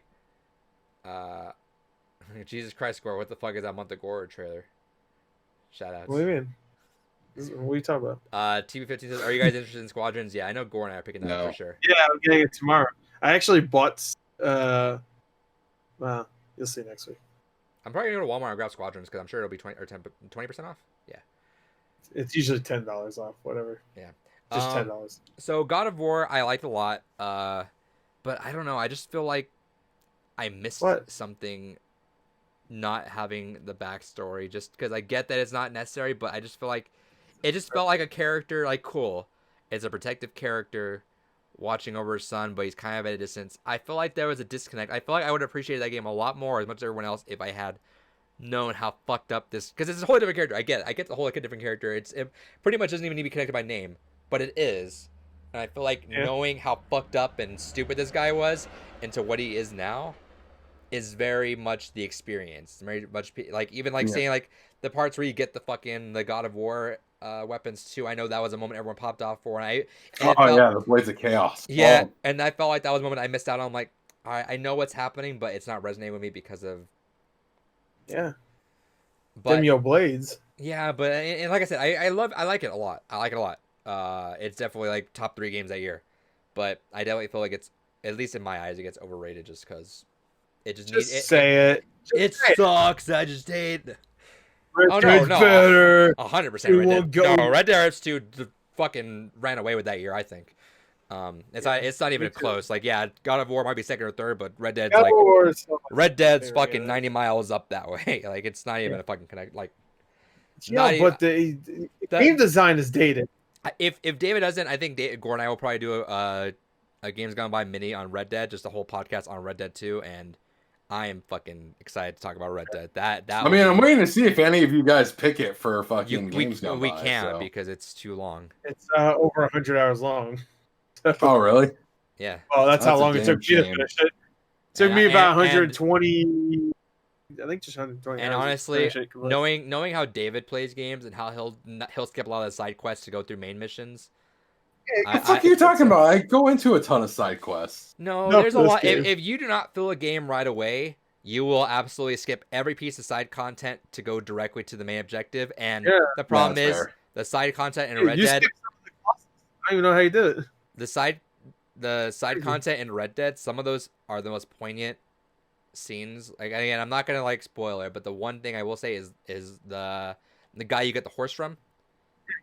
That scene alone, fucking extra tier, just of what it does later on.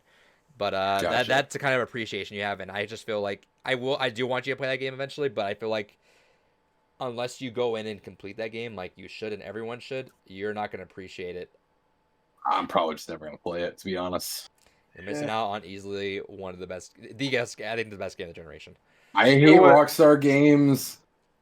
I just don't like their style of gameplay, and investing, knowing that's like no, to get the full experience, you gotta invest at least 100 hours into it for a game. As much as I hate to say it, it is like Gore with Megami Tensei. It's one of those things where it's like, all right, you want to give me the hardest one, and I'm going to need to spend 70 plus hours to get the full experience of the game? Nah, fuck that. That's kind of where I'm at, where it's like, so much shit in my backlog that something I'm not already interested in to begin with, and then to invest 100-ish hours in just to get the full experience, I'm all set. I don't know, man. I could finish a Yakuza game in that amount of time, Yeah. You could finish one Yakuza game of 18. So, good point. Red Dead Redemption 2 is one game. So going back to God of War. And I assure you, when you finish Red Dead Redemption 2, you're going to want to play Red Dead Redemption 1. So. Dude, that's all I wanted to do after Red Dead 2, dude. I was like, give me Red Dead 1. Let's fucking do it. Yeah, so God of War, I do feel like it gets overrated a bit, but maybe that's just me because I don't have the prior connection to it. I understand. And really, like, it was just I think most places gave it Game of the Year, but it wasn't like it wasn't all of them, I guess. So it was like, I get it. It was an emotional story for a lot of people. I'm sure some of those people are parents, maybe too. Sure, but we've had that story of father figure watches over younger person. Well, this is a little different because this one, like the whole mythology and the stuff they do with that is really interesting as well. And the game's graphics are amazing, and it's all like all one shot too. So sure, like that. No, the technical aspect of God of War is fucking awesome. It's great in the game. Like, it's fun. A lot of people. Again, it's really fun. It has there's a lot of strategy to it. Yeah, again, I'm not saying it in a bad way. Like, I'm saying it like as if I didn't like it. I fucking love it. Like, I still love it. But it's just that there's definitely a disconnect between people saying it's the greatest game of all time and they're number one of all time. I don't get that. That's not me. And maybe, again, I did say during that Games Gone By, and I do fully intend to play God of War, the entire series. I booted it up.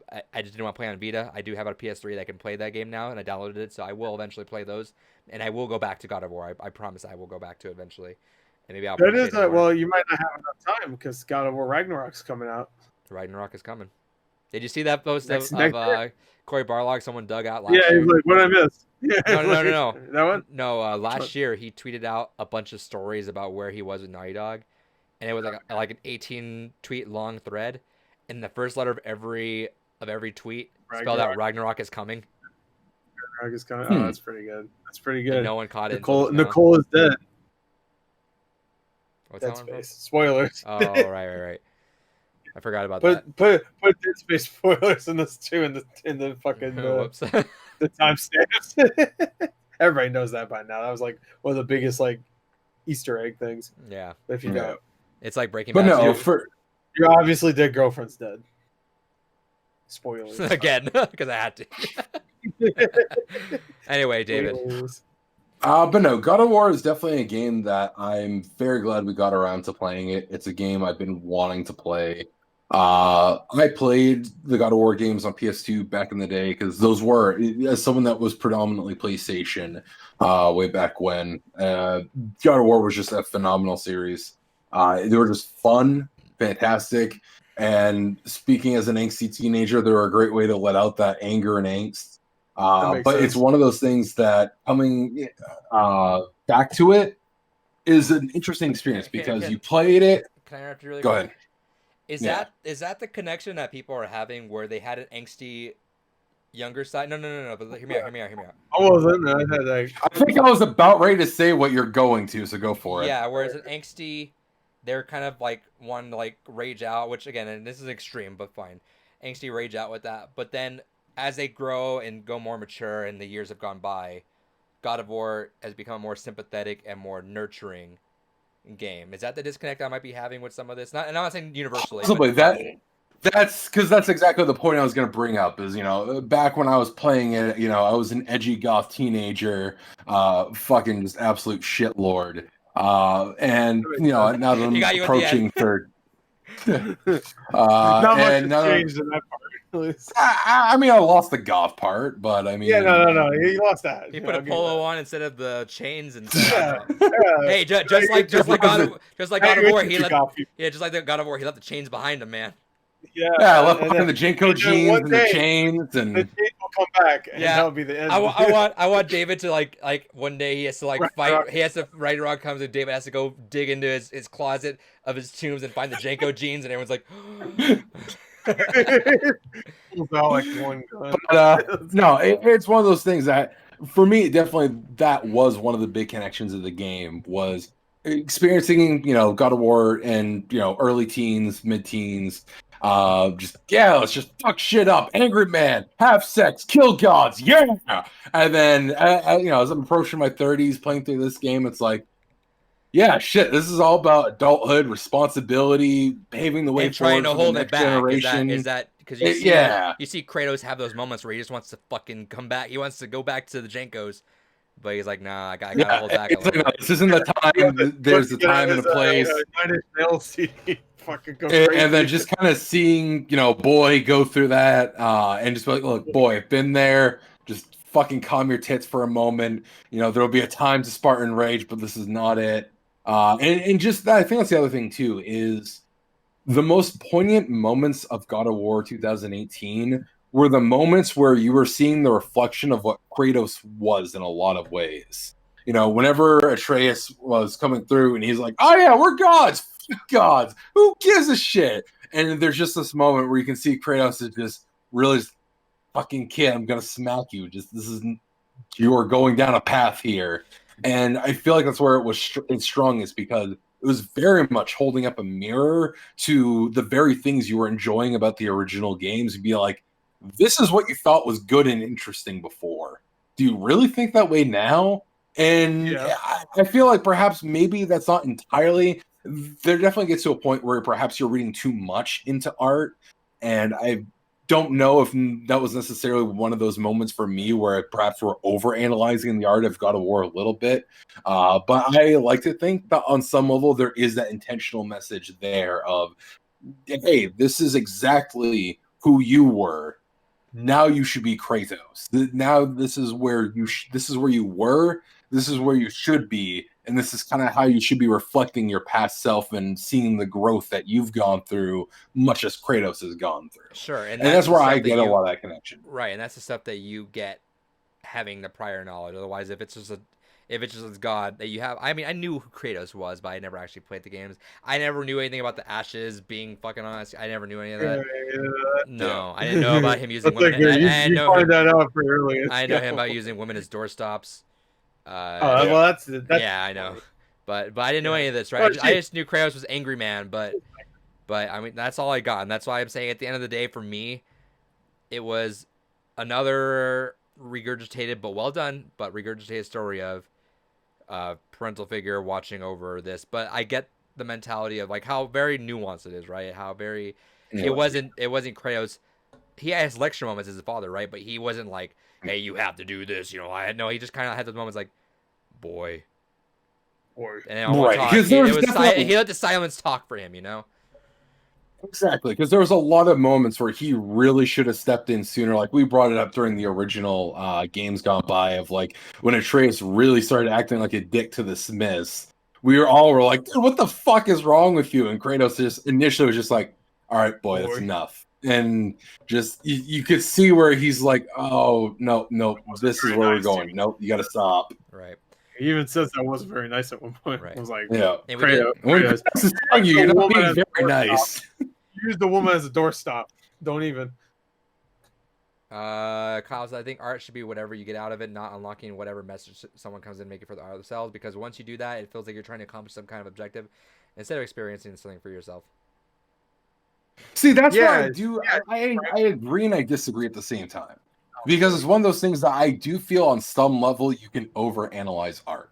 Not to side tangent, but where we're talking about this, like one of my absolute favorite anime of all time, Neon Genesis Evangelion. That is a series that gets analyzed to fucking death to the point where you'll find 100-page long color theories about the fucking series. And it's an anime where on some level that's certainly warranted, and on the other level, there's not that much thought that went into it. You know, one of the things that used to come up a lot is the Christian iconography that's used a lot in Evangelion. It's like, well, clearly this had some deeper meaning, and it's like over the years, Anno was like, nah, bro, I thought that was cool, so we used it like people use like Norse gods and shit for. If we would have known this was going to go to an international audience, we might not have done that. Sorry. So I think you can get to a point where you're way over analyzing art, and you're trying to find meaning where there isn't any. Sure, but that goes to this first part. I think art should be whatever you get out of it. If people are getting out of it more by overanalyzing it, then so be it. If that's what they that's like why that's why I agree and I don't agree at the same time. But if that's what they get out of it, if you feel like you have to overanalyze something to get it, that's where it's not. That's not where it's well done. But if you feel like, oh, you're having fun kind of dissecting this to an extreme, that's what it is to you.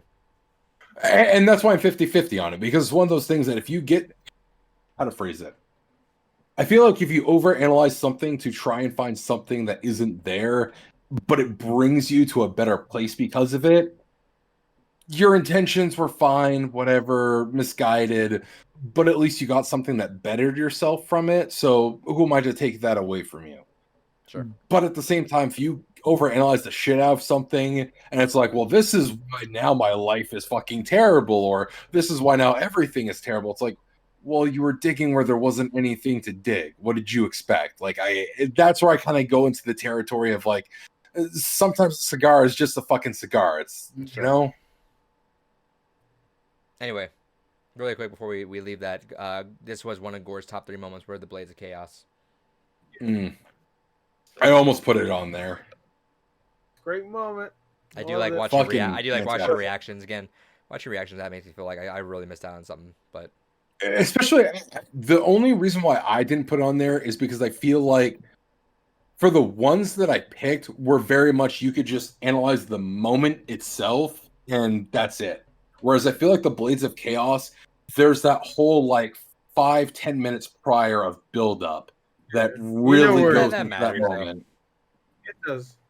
I mean, it's very obvious where it's going. Like at that point, I'm like, oh man, we're getting We're getting them. See, that's Getting just a them moment that boys. just fucking breezed past me, and again, I just feel like I missed a large chunk of it just with that. I knew something cool was happening, but Yeah, because that whole boat ride, Gore and I were on the same page. Definitely like, oh you see boy, Athena. I know something that could set hell on fire. Let's go. It's like, oh, we're getting the blades, baby. We're Yeah, you getting see old Athena. Kratos back. Athena's in the boat with you, and it's just like, oh Yo, shit, here we go. taunting you about the monster you were. It's like, nah, bitch. I understand, but we're going there. Going Alright. there, man. next game. Speaking of crazy violence, what Hilarious. remains of Edith Finch? What remains of Edith Finch? Wow, This was very emotional game. Let's It's a see. fan vote. This was a honorable mention moment for Gore in here. Yes, it was the ending. Say The ending. Yes. the ending. This one I think is one of my favorite memories of games gone by, being that this is one of the ones you had to drag David, as with No Man's Sky, which we're doing. And Inside, and No Man's Sky, and fucking. I don't know. We'll see about Detroit, No Man's Sky. Shadow of the Colossus, and every. Yeah, but I fucking hated game. Detroit, so you fucked up there. So Huh? I hated Detroit, so you fucked up No, I there. didn't. I know. I didn't say games you like. It's just like we had to Yeah. drag you through it. We just had to drag you through it. Gore can't not like one of your games with Nocturne, but I mean, God forbid you had to do this 5 times with other games. Yeah, and all the games I picked, like if you combine them together, it's still not as long as fucking Nocturne. So I think great. lick my balls. I'm just saying, I wasn't going into every single episode like I'm not gonna play that. Fuck that game. Yeah, I bitched the one time we announced it, and then I wait until. I know what I'm saying. So. Mission accomplished, obviously. By the way, I'm a ghost now. But that was my whole argument. Was the fact that every episode leading up to the point where we're like, all right, we're not doing Nocturne. It was like, oh fuck that game, I'm not doing it. You assholes have fun. And it's like, all right. So I'll bitch during the initial announcement of the game, but otherwise than that, I don't say anything about it after. Completionist run of Nocturne is 90 hours. To complete every one of Gore's games gone by, 7 games is 94 hours. Yeah, that's all of them though. Anyway, let's see. TTV Rocket says, "Hey, I just want to say real quick that this Retrospective is really making me want to start a YouTube channel right now. Do it." Hell yeah, go for it. Always go into it because you want to have fun with it. That's definitely the key thing. Just go into it, wanting to have fun. Yeah, but then they can pay your taxes later on, so just do that afterwards. Yeah. You can beg your fans later on. What remains to be the Finch? This one, like I said, this is one of the ones I think was most surprising to David. David really reluctant to play it, and had to play the meme up saying that he hated it, but he actually really, really, really liked it. So, well, I'll go into my thoughts then because we're building that part of it up. Like I even admitted this during the podcast itself. Like the first bit, the first couple stories of it, I was like, "Yeah, I see what you're doing. This is cute, whatever." And then it was that moment where they were starting to talk about the Scream Queen going through her story and the change in the atmosphere. It was like, all right, this is kind of neat. And the more it kept evolving and changing, this is a game that definitely took me by surprise. And I was not expecting to get as emotionally, because like I said, at the end of Games Gone By, this is so far still the only game that by the end of it I cried at. That ending made me fucking cry. And it's one of those things. Hell yeah. No fucking problem admitting that. A real man knows when he cries both from his eyes and from his penis, all right? So it's one of those things that at the end of the day, this was a heavily emotional game, and it fucking caught me by absolute surprise on how I got sucked into it, which is why I still use it to explain why Detroit's system fucking sucks. Because this felt like an experience. This felt like I was actually engaged because the little bits of movement and interaction that you had ultimately felt natural. And I go back to this scene. This is another one I almost put in my top moments. Exactly, the fish scene. Where it's like, okay, I'm doing this as just like the game wants me to do this. But as I'm going through the story, listening, hearing the dialogue, and just kind of get into the subtle motions of it, and it becomes less of I'm doing it because the game wants me to, and it was more of I fell into the same rhythm the character was. I was doing exactly as the brother. I was going through the motions of I didn't even realize that this was what I was doing now, and that was where I really knew the game had me the most. It gave me an actual physical reaction to what the game was presenting.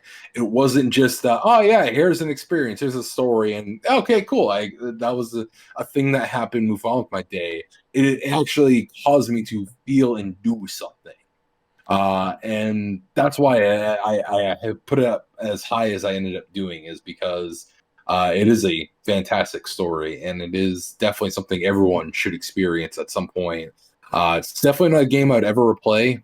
I feel like it is one of those games that I feel like it won't ever have that same punch that it did the first time. Yeah, just And treasure that one time you had with it and kind of move on. exactly.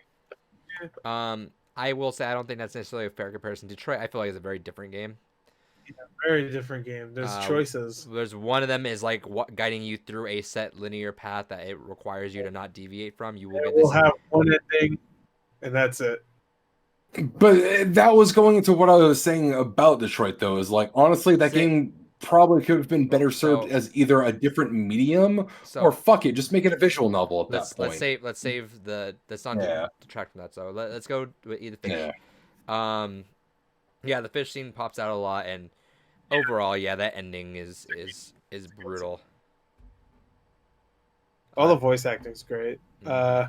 I love each individual story. I think every single one of them was fantastic, and I love that they added a lot of like supernatural fantasy elements to it when telling the stories, just like a story would. So, especially when it's like a kid would fucking like, oh yeah, I flew in the air, or like I flew my kite, destroyed an entire thing, or whatever. Really quick, TV15 says, what game did you guys play through a second time? I think. Do you mean like? Which games here? Which ones did we like replay right away, or like which ones did some of us already play before and we played through again this time? Well, if it's that, then Last of Us. If it's the second one, then Last of Us, Chrono Trigger. I mean, Chrono Trigger I played like 30 plus times, so I mean, I'm always replaying that game. Mega Man X Street Fighter was something that I played before and suggested for that. So for me. Brothers and Bloodstained. Yeah, I don't. Did I play? But if you mean Def Jam for all of us. If you mean play, Def Jam. If you mean play it again, like after we did our episode for it, then I don't think any. Not yet, at least. Yeah.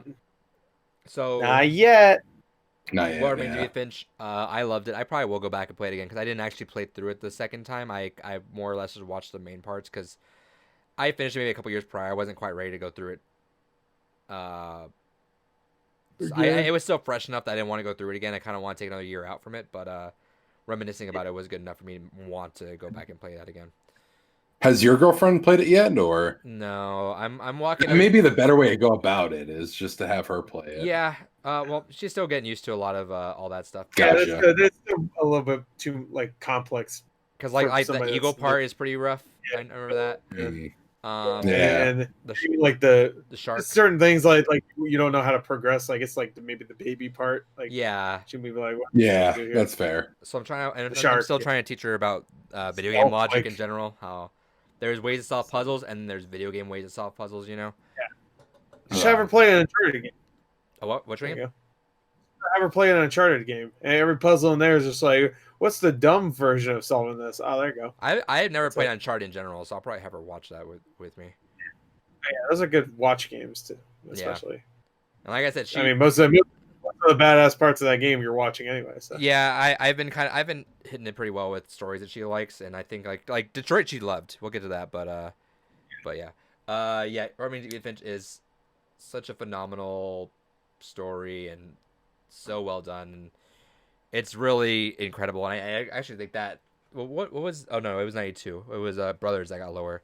We'll talk about Brothers in a little bit, but so well done. Such an incredible game, and I think that needs to be played by everyone. Yes.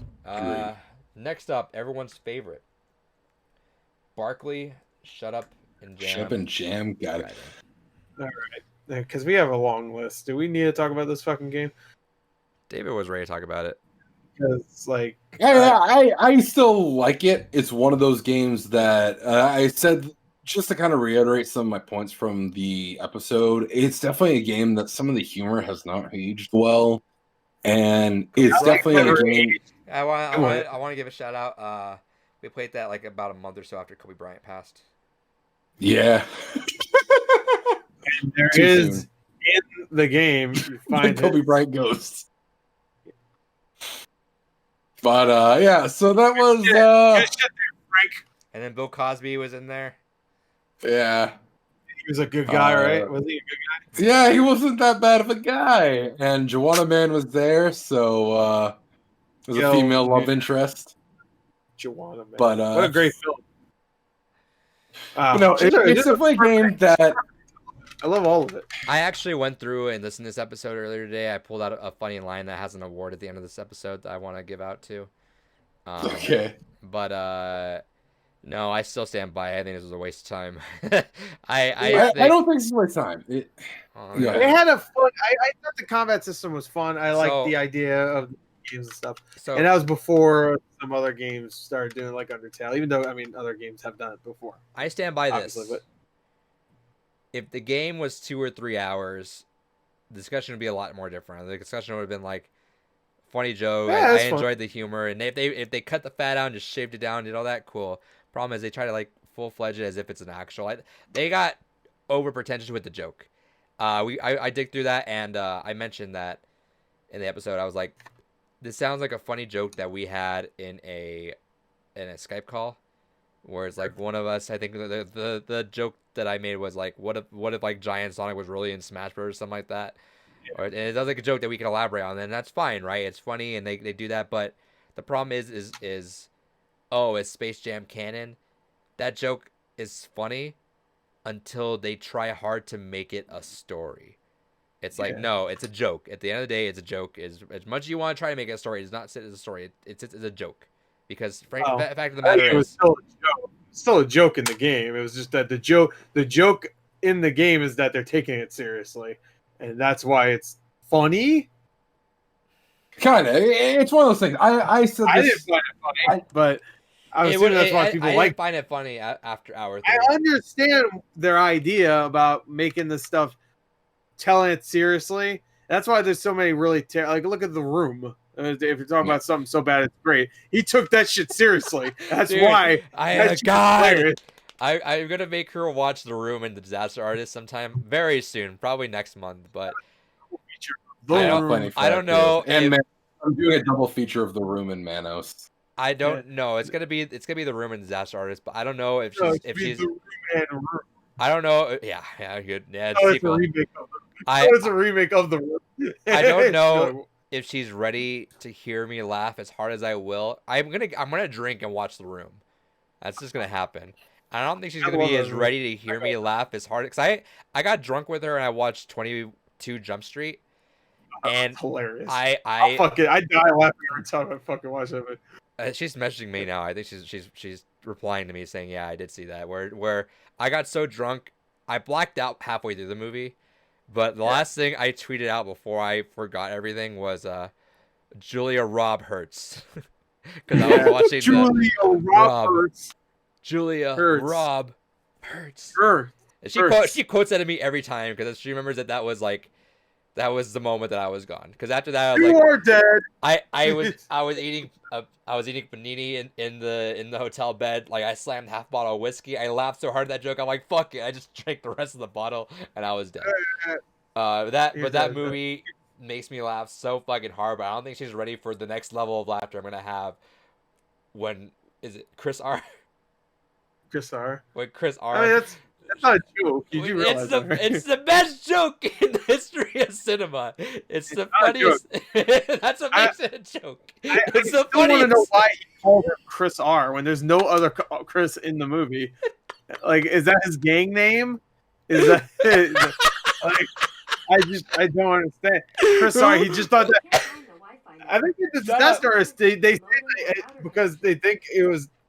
They were like, "Why do you call him Chris R? Do you think that's like a cool gang name or something?" Like, I guess so. Because he thinks that's a cool gang, Chris R. Whatever he thought was, let me abbreviate my last name, and that's a gang. It's the funniest thing, dude. I will lose my shit when I watch that. And yes, Kyle, 100%. We'll go to an LA screening of The Room.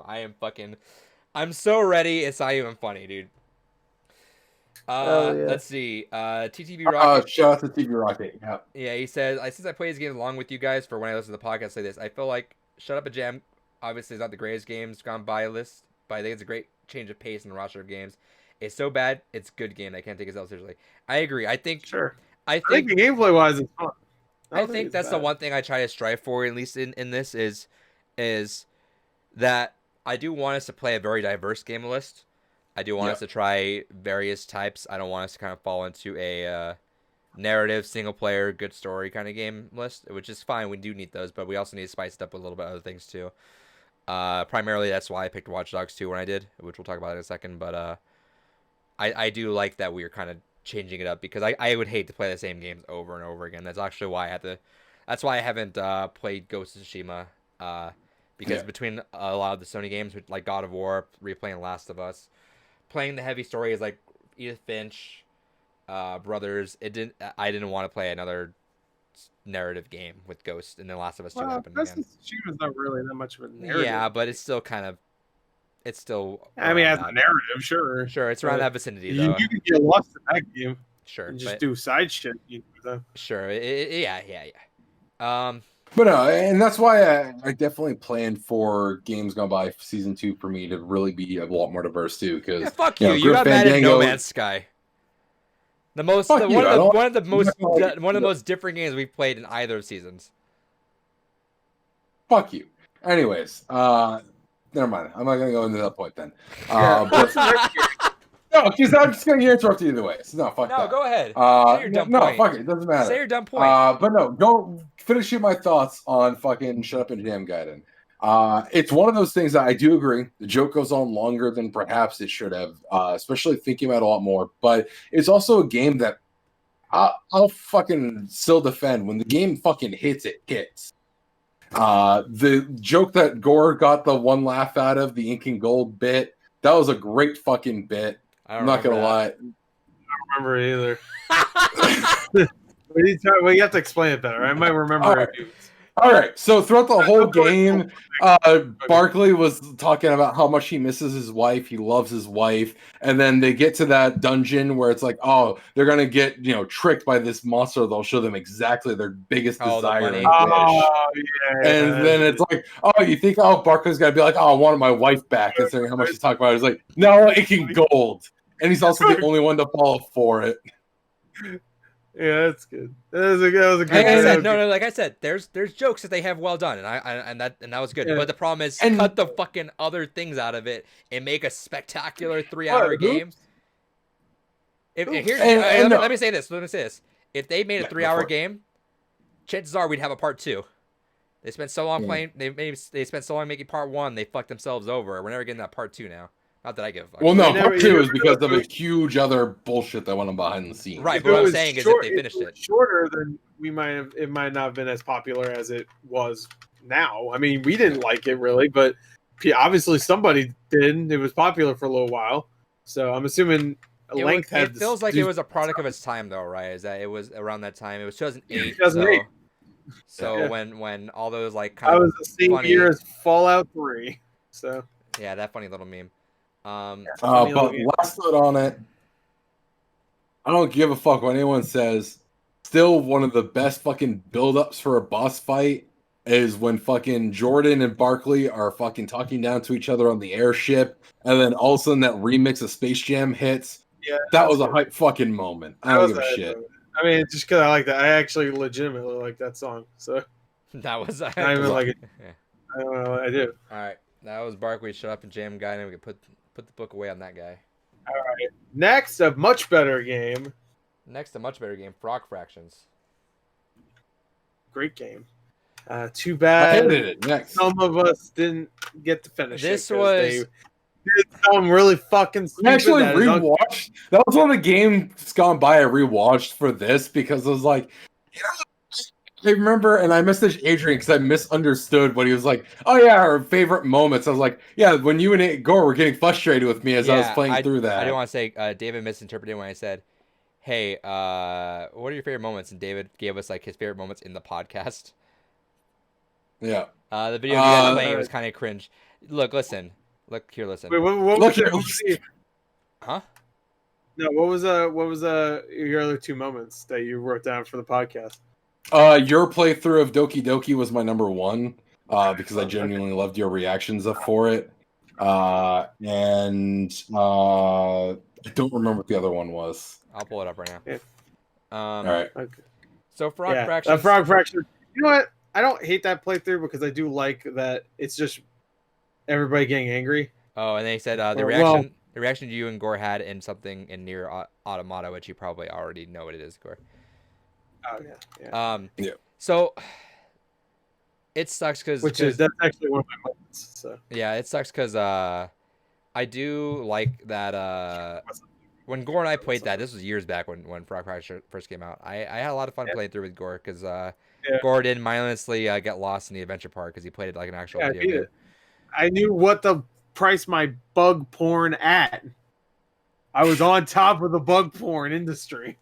Yeah, I just wanted to take the shit and get it over with. You see this fucking face. That's what you do. See, Frog Fractions is the opposite of Barkley, where I feel like it made a joke and it was in and out, and it should have been an hour, but you Yeah, it was didn't an hour understand. long. But what I loved about Frog Fractions, No, I just tanked it in because I was done fucking playing it. No, you fucked up. You fucked Yeah, up. you Now fucked he's up. pretending. In fact, I would like to point out that in the Barkley Shut Up and Jam Guide, he talks about playing Frog Fractions. Like, yeah, by the way, I also fucked up in Barkley when you had the adventure part. It reminded me of Frog Fractions. I just kept mashing the keyboard and I got lost. Yeah. All yeah, right, the adventure anyway. part, yeah, when it's just the text-based adventure, yeah, fuck it. That, I'll admit, is me. It should have been I 5 minutes. wanting to slow down and just fucking read. It should have been 5 minutes long. That whole part is 5 minutes long. You know, he didn't read any of it, and I didn't remember shit from 10 It years also ago. doesn't help having two assholes shouting in my fucking ears the whole time. We but, shouted at you to read. Wait, who's the other asshole? Ain't me. You're not talking to me like that. I know that. Yeah, Adrian and Frank shouting in my ear. Be Frank on a Yeah, fucking tombstone. Frank was the cool guy that tried to make you play the game correctly, but then Dave over I here wish Frank was still around, not this fucking Dave guy. Big Dave. That part should have been 5 minutes, but you just chose not to. It's unfortunate because I do. Yeah. Go for it. Oh, good. No, you're good. I was trying to say something 5 minutes ago. My point's not going anywhere. Where are you going? Okay, now I was saying, going back to what we were saying about the game itself, and you like how quick it is, and it's like 1 hour, maybe an hour and a half, and you're done, or it's never ending for David because he just fucking shut it off.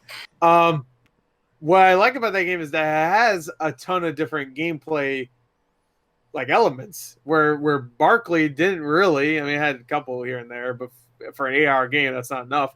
Where Frog Fractions changes its game from porn simulator From a math puzzle game. Math puzzle game that's like you're getting all the flies to like an adventure game where you're in the water and you're trying to like it's like a maze or whatever. To a bullet hell. To text-based adventure where you have to figure out how to turn a thing on. To Ace Attorney. I forgot Ace Attorney at the end, which we didn't get to, I don't think, right? Nope. Frog Fractions is a celebration of every single genre in video games, and it forces it down your throat in 5-minute intervals. And a lot of those you like, David. You like bullet hells. You like Ace I love Attorney. Bullet hells. You love bug porn. I do love bug porn. Give me that thorax. Hell yeah, let me see that. Yeah, that's one of the lines. You remember one of the lines? See? Yeah, see. It's getting you in your brain. And it was fun, especially because going into it blind. I remember just telling Gore, "Hey, play this game," and Gore's like, "What the fuck?" I was like, "Let's play it. Don't worry about it." All right. He's like, "All right." And he couldn't even see me, so I had to like describe because I was listening to you play. That was a good time. Yeah. So I was just like playing it while describing. I think if it wasn't just blind, hey, asshole, guess what? I'm playing this. Go to this website. We're gonna fucking play this live now. I think if I actually had the chance to just sit down and no, because David would have searched it up. I know David. David would have looked it up. Yeah, probably, but at least we would have had a full playthrough. And that's the point. I want to hear his reactions, but David will just look up things. If he has an inkling of curiosity, he would have just like, all right, what is Frog Fractions? All right, let me go look at this. Yeah, I will research everything thoroughly. That's why I didn't. That's why I didn't do it with you because I wanted you to actually react to something. You must be a sad fuck to look up a Frog Fractions walkthrough. Just saying. I mean, you guys looked one up. Yeah, that's true. Actually, Yeah, We did. because someone lost himself in Frog Fracture, but didn't know it's possible. Yeah. If I was playing the game myself, I would know what to do. But I guarantee you, Gore and I could finish that game right now faster than your entire playthrough of you quitting at that adventure part. Oh yeah, for sure. I can too. Technically, I didn't quit. I Frog accidentally Fracture. refreshed the page with backspace, so I could beat Shin Megami Tensei in the same amount of time. Watch. Fucking easy game. First battle, you die. You're like, cool, I'm out. I gotta beat it. My character died. I won. It's, I won. It's permadeath, right? Oh yeah. Oh, dude, that's weird. I just removed my PS2 memory card. Oh, I just removed the power from my PS. Oh, I just threw the fucking PS2 out the window. I guess I'm done. Oops. All right. Oopsie doopsie. That's Frog Fracture. Easy come, easy go. I think I would have enjoyed it if I actually had time to like actually sit down and just play it and kind of get involved with it instead of having it's fucking surprised on me and two assholes yelling in my ear as I'm trying to play it. Who's the other asshole? I know he's not talking about me. I know if he values you know who I'm talking about. Who is it? Is you it know who? Kyle. Is it Kyle? It's Kyle. All right, next game is Watch Dogs 2. All right. Watch Dogs 2, fun game. You get to dance on somebody's corpse while calling the cops on another person that's watching. The end. What's the next game? 6 out of 10. I fucking had the gameplay itself. I think, yeah, it's one of my outliers, but I wanted a game that we can kind of. I know you like that game. Yeah, I love that game. And I'm excited for the sequel. Yeah, objectively, it's a fine game. This is where I get frustrated, and that's where I rated it where I did. Is objectively, I would be stupid to call it a bad game. It's not a bad game. It's just one of those things where I hated the fucking characters aside from the I don't even remember the guy's name now, but fucking mask guy. I loved him. He was fine. I like him. Every other character can just be fucking thrown out. They're worthless. Like Q-Tip or some shit? Like, yeah, some shit like that, like fucking Bogglord or something. I don't fucking know. Yeah, Boggle. Boggle or Q-Tip. One of us is more close to the other. Yeah. Well, what's his name, Adrian? You love this game so much. It's Frank. Frank, yeah. Frank. I liked him. Everyone else, I really could not fucking stand. The story itself, it got us from point A to point B gameplay wise. And again, the gameplay, I fucking called the hits. That's all I did. Was most of my gameplay was me having the police come or having a gang come, and then occasionally I fired a couple shots myself. Did you come? So for my experience playing it, that's fun. I didn't like it. And because I just don't like that kind of gameplay. That's just not what I dig. It's very reminiscent of how Rockstar games are, except I can't make a Rockstar game play itself. So that should be a bonus then. Yeah, that's why it was a bonus. You say like it's a bad thing. I made the gameplay itself. Well, then why are you saying it's like a bad thing? No, that's why I rated it where it did. Is because I really didn't play much of the game. I had the gameplay itself. I sat and watched. I watched shit anime while it was fucking playing. I watched this terrible fucking ass anime about this dude fucking two girls that ended up becoming his stepsister. So he was fucking his two stepsisters. It's just a normal no, like I said, I didn't ask you guys to go through it for the story or anything. I think it was just a fun ass game, and I think it was just a fun ass game. Oh, for David. Also, fuck the driving. The driving is fucking god awful. Fuck the driving in that game. No, I hated every goddamn driving. You'll hate the driving in Mafia then, because Mafia like old cars. Anyway, Gore, what were you saying? No, nothing. Why David watches I don't understand how he watches two things at once. Like I just don't like a podcast is fine because you don't even fucking watch it, or even a video that you already know, or because I literally said why. Because I wasn't playing the game. I'd call a hit and then I'd go back to watching the fucking anime. But I'm not even talking about like this. It's done. What was the other game he did this for? He did this for some other game, right?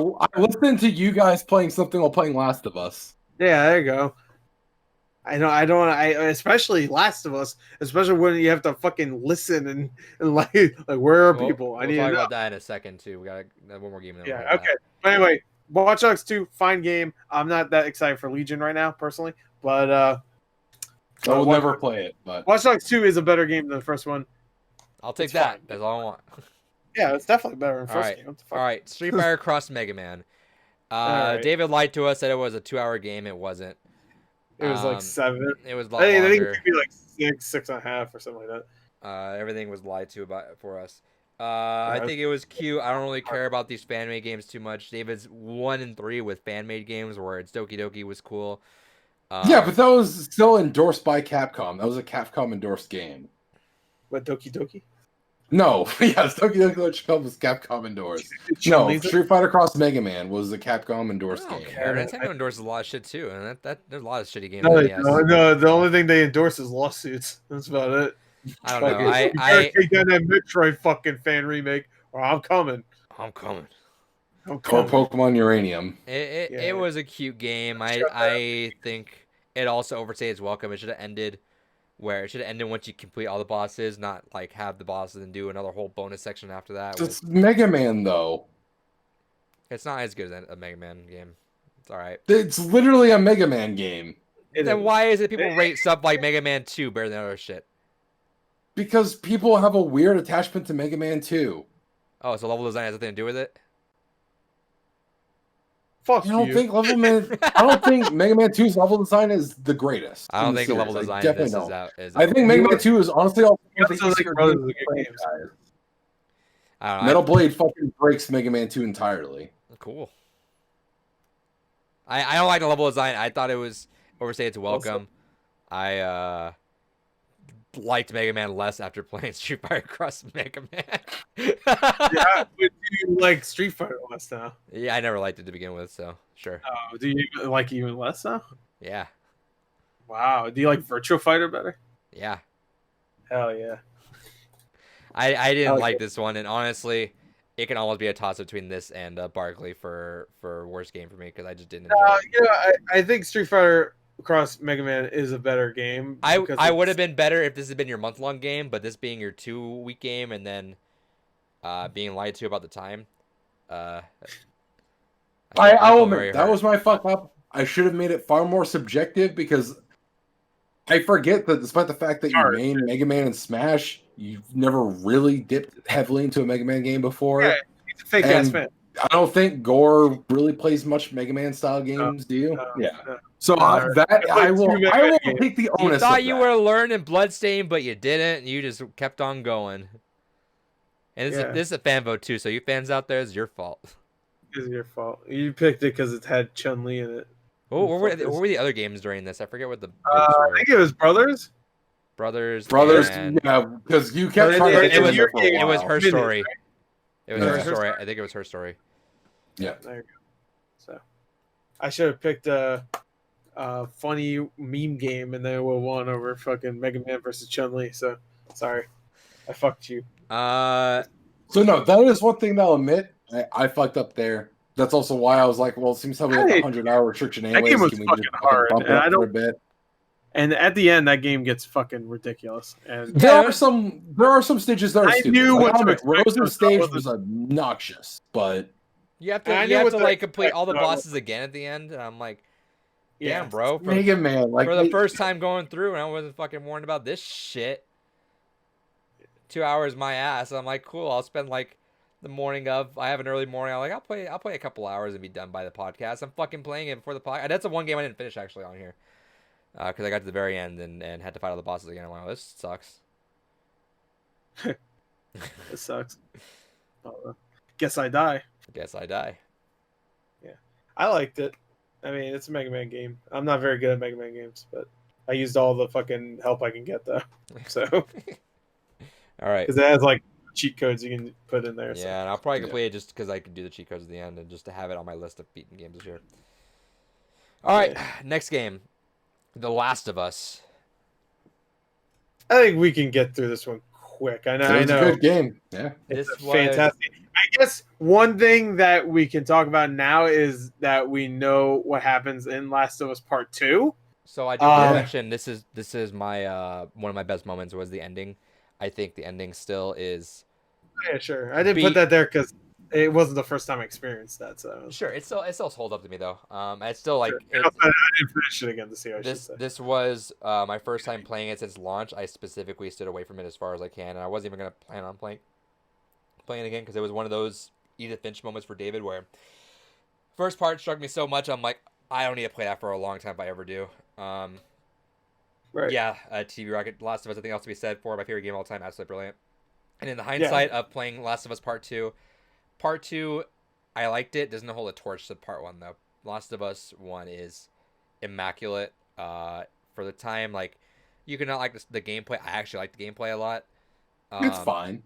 I liked it a lot. I liked everything that was about it. I thought it was tense as all fuck off.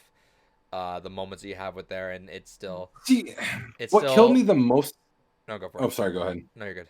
What killed me the most about the gameplay was the weird auto-saving and auto-loading. When you fucked up, there was a lot of weird points that it would auto-save you to. Where that happened to me a lot, where I was like, I'd get into a couple different firefights. It's like, all right, fuck it. Well, I guess it'll just kick me a little bit back like it usually does. And then there'd be some times where it's like, it puts me right before the fight, but I have like no fucking ammo. So it's like, I know I went into this fight with a lot fucking more ammo than this. Yeah, that's I guess it saves some of my ammo progress, but not where I was. So now I got to do this fight that I'm already having a little bit of a tough time with even less. Sure. All right, let's do this. But so there's moments like that gameplay wise. I was like, sure. If you have that, and that's fair. I personally loved it, and I think even the multiplayer still holds up as the best PS4 multiplayer, even though it's the first game. Still haven't played the multiplayer. So good, and you'll play Factions, I imagine, when it comes out for the second one. I still need to pick up the second one at some point. Even so, like all the fucking dialogue going in there, I being 7 years off, I forgot about how awesome the dialogue between them. Not even in the cutscenes, the dialogue you have in between the moments of just character development, and then that ending is such a fucking gut punch, and they elaborate on in the second one. And it just like, it really shouldn't have been touched. I get what they were going for into, and I acknowledge it. And as someone that likes telling stories with risks, I get it, and that's fine. But touching that moment, you really needed to hit home with what you wanted to do, and I feel like at the end of the day, they just didn't. They did something that they really wanted. I guess they did something they really wanted to, but it just felt unnecessary. That moment should not have been tarnished the way it was. I feel like my own perspective of it, even if it wasn't different from what they were doing, should have kept it just that. That should have been my perspective of it. And it's such... I can go on and on about the second one, and some days I wake up saying like, man, that game, I fucking loved it. And some days I'll wake up being like, that was like a solid 7 or 8 out of 10 maybe, just because of story and pacing wise. But I do hope that eventually, whenever you guys do play it, maybe we'll do a Big Games Gone By of it, because it's still June. Maybe we can do a bonus mini episodes and we'll just have it done. I don't know. But see, I'm excited to play at some point, because I read through all the spoilers. Oh, you're gonna like it. I feel like you're gonna like it. You're gonna really like it. That's he liked those spoilers. He was like, "Oh yeah, hell yeah, that's hilarious." So yeah, well, no, really quick. Not to interrupt you, really quick, just like get Rocket's comment out of the way. I personally really loved 2 as well, but I do think the way they handled the moment felt like a little bit lazy and a harsh way to clear things up. 100%. Yes. I think the way they approach things, it's weird when you tell a creator you need to take care of your babies a little bit more, because like it's like, damn, it's hard, right? When you have to live up to a moment, right? You nailed it so hard, you got to live up to it, but you got to fucking cradle that moment, because you can't let it go. And if you don't give it the respect and the everything it deserves, it diminishes it. And I wouldn't say that. Like, I'm able to separate Last of Us 1, because people are like, oh, I take away from Last of Us 1. Nah, Last of Us 1 is still top games for me. But I can definitely understand the knee-jerk reaction for some people of like, oh, that fucking hurts that moment. Because at the end of the day, art does not exist in a vacuum. So I kind of get that concept of, because I have this, but now it's tethered to this. And we will avoid spoilers, by the way. We'll make sure to avoid spoilers too. Right. Yeah, I'm going to avoid spoilers with what I'm going to say, but it's one of those things that when it comes to that moment, the only issue I take with the direction that it went in for the sequel is I feel like, man, that is some extraordinary fucking circumstance to get to that point. Sure. Extraordinary fucking circumstance. I heard there's a lot of convenience in the story just in general. Like, yes. Oh, wow, here's the thing. And I didn't think The Last of Us 1 had almost any of that. There's a fucking phenomenal retelling someone did on YouTube where they they deconstructed everything about Last of Us Part Two and remade it. They added a couple elements that they could, and then they pretty much just rearranged some of the story. I think pacing is the most egregious error in Last of Us Part Two. Last of Us Part One, it was shorter than I thought it was. Like I thought I could have sworn it was longer. See, Kyle, I want to watch that video. I had it queued up, and then it said they spoiled the ending of Uncharted 4, so I chose not to because I want to finish Uncharted. Don't. But I will watch it when I do finish the Uncharted series. But Well, by the way, actually, go ahead to say. No, go for it really quick. I'll hold on to my. No, I'll just say like Uncharted 4, Neil Druckmann also directed, which he didn't direct any of the other the games. Obviously, it was what's her name? Amy Hennig. Amy Hennig. And you could tell like that's when the series kind of got a little bit darker, and it's like he kind of like messed with certain characters, and he likes dark stuff, and that's fine. Yeah, and also he likes to mess with what Characters. is already established. Yeah, I think a little bit too much. He very much likes. Yeah. He very much goes against the grain. Yeah, but he does it. Sure, he does it too much. He does it. It feels like he does it for the sake of it, you know. Yeah. And to his credit, like he said, he like talked to. Never mind. I'm gonna avoid that. But like he. Oh, yeah. He I don't know. It sucks. The Last of Us, but going back to Last of Us 1, it's such an incredible story. You can see it in Uncharted 4, that stuff, which is fine. I don't care. Uncharted Lost Legacy, you see that a lot, and he didn't even direct it, but he did like this, story. He did something with the story. I forgot what it was. He was like narrative director or whatever. So not exactly the director, but when it comes to the story. Yeah, because I always heard the Uncharted 1 through 3 were very campy, but then. Oh yeah, no. I mean, they're 4 is campy too, but it's like it tries to be a little bit more serious, and it just doesn't exactly work. I mean, it's still a great game, but I still think that's a great game. But and then Lost Legacy is way more campier. Like every character is just like quips. That's all it is. There's no actual dialogue. It's just quips. Rocket says, I also think the way they wrote Ellie in the aftermath of how they clear the ending of the first is not the best either. A lot of it is just. It feels very weird, and I get that not everyone's black and white. It's a very gray area for a lot, but it just feels very weird. And I don't know, man. It just they nailed it. Maybe it was a sign of the times because Last of Us is really a one of a kind time. Like it was such a narrative beast of a game in 2013. You know, like the most prominent competition it had was Walking Dead, and as much as I love Walking Dead, Last of Us really just kicked your teeth in with all that shit. You know, it hits different, definitely. And I will stand by this. Though I love the ending, the second best moment I probably would have put if it was not the ending was the lead up to the ending, where you lead up to where you and Joel became one person, you know, and you and Joel were like, we saw red, you know, when it's like, hey, we're taking Ellie away and she's not gonna live, get the fuck out, and you're like, no, and you straight up turned into fucking Gears of War. You were just fucking running and gunning, and you're like, I don't give a fuck. And to be fair, they really did take that moment in Last of Us Part 2 and run with it, but I don't think again it's too. I know exactly what it is. It's just it's such a like, oh, you know what? Let's do this. I'm like, it's a not cool natural. idea, right? But it's nice. I think it is. No. That's what I say. I think it's a cool idea, but I don't know if it needed. Again, I'm not gonna say. I know what it is. No, I'm talking for the people listening.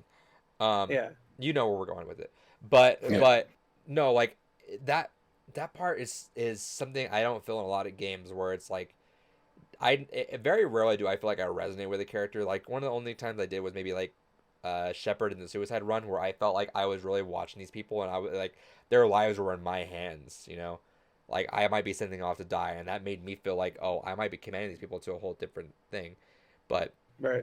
Very rarely that happened, and seeing nothing but red, and knowing my mission is to fucking get Ellie and get the fuck out of here, because this is essentially my daughter now. You know, like we traveled. Get our daughter the fuck out of here. She saved me plenty of times, and it's just my turn to save her, and that hit differently. And I was wondering going back to it this year. I was kind of scared. I was like, is this gonna hold up? Like, is it just a sign of the times? And no, it holds up. Like, it's still such an incredible fucking game. It's deserves every accolade it has, and then some. Moving on. All right. They're nice. Very nice. I can't wait for people. I can't wait for people to come back into the timestamp. Like, all right, brothers. Very nice. They're nice. He's my brother. And yeah, it's That's so a and not modified quote. not to because we moved on from that timestamp rocket, but yeah, I agree with that comment 100%. Brothers, A Tale of Two Sons. Yeah. Oh, you guys talk about it.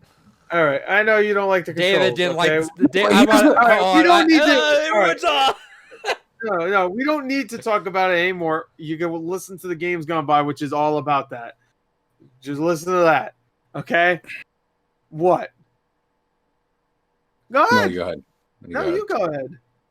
All I'm going to say about this game is I still stand by what I said about the controls in that episode. Go watch that.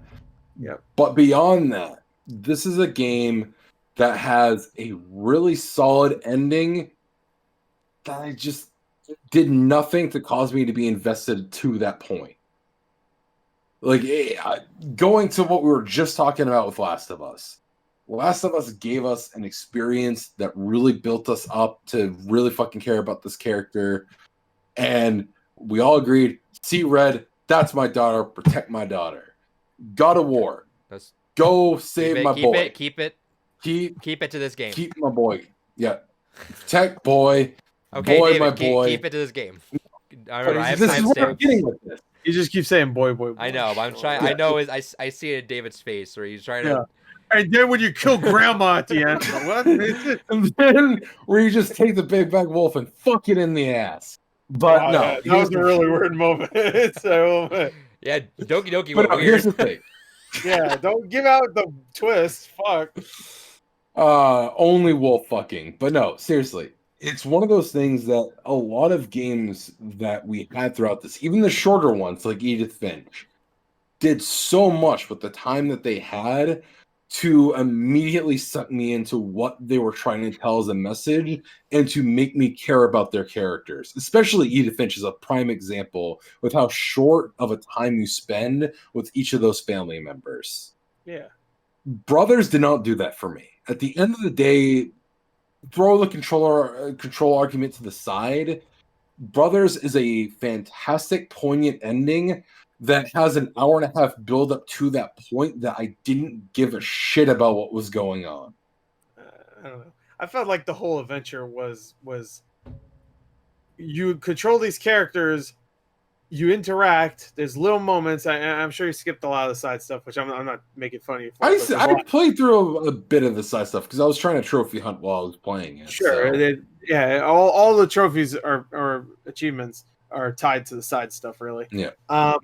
But like those little moments really add, and you can feel you can really feel that they're brothers to me. And what I really like is that they're speaking a language that is like a version of, I forgot what language. Like it's originally like Spanish. I think they would say they were trying to go over like Danish or something, and then they realized that it hit harder when it was more of like a made up language because which I think is true. I think it does, because then you have to kind of read by body language, and with graphics like this, you can't really. So you have to also go by the voice acting, and when they're saying things in particular ways, you feel that. I think so. I feel their desperation and their anger and their. See, that's where I disagree.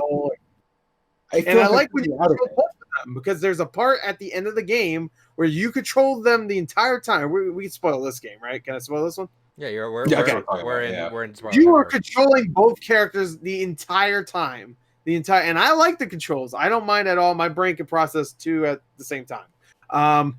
Not making fun of you if you can't. I am. No, it's one of those things. Oh man.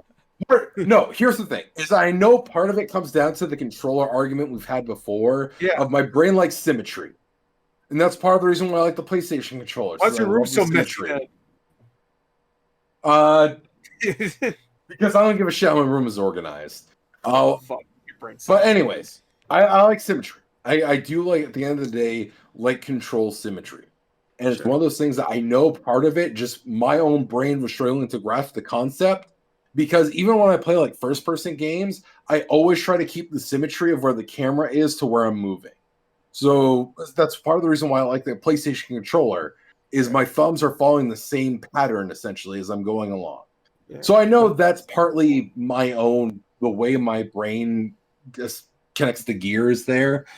But at the end of the day, I feel that the kind of Simlish that they were going for, we got to go by the body language and tone of voice, I feel did diminish it slightly, because even if we at least had a subtitle to get a rough idea of what they were actually saying, I feel like this also partially goes into how I enjoy things.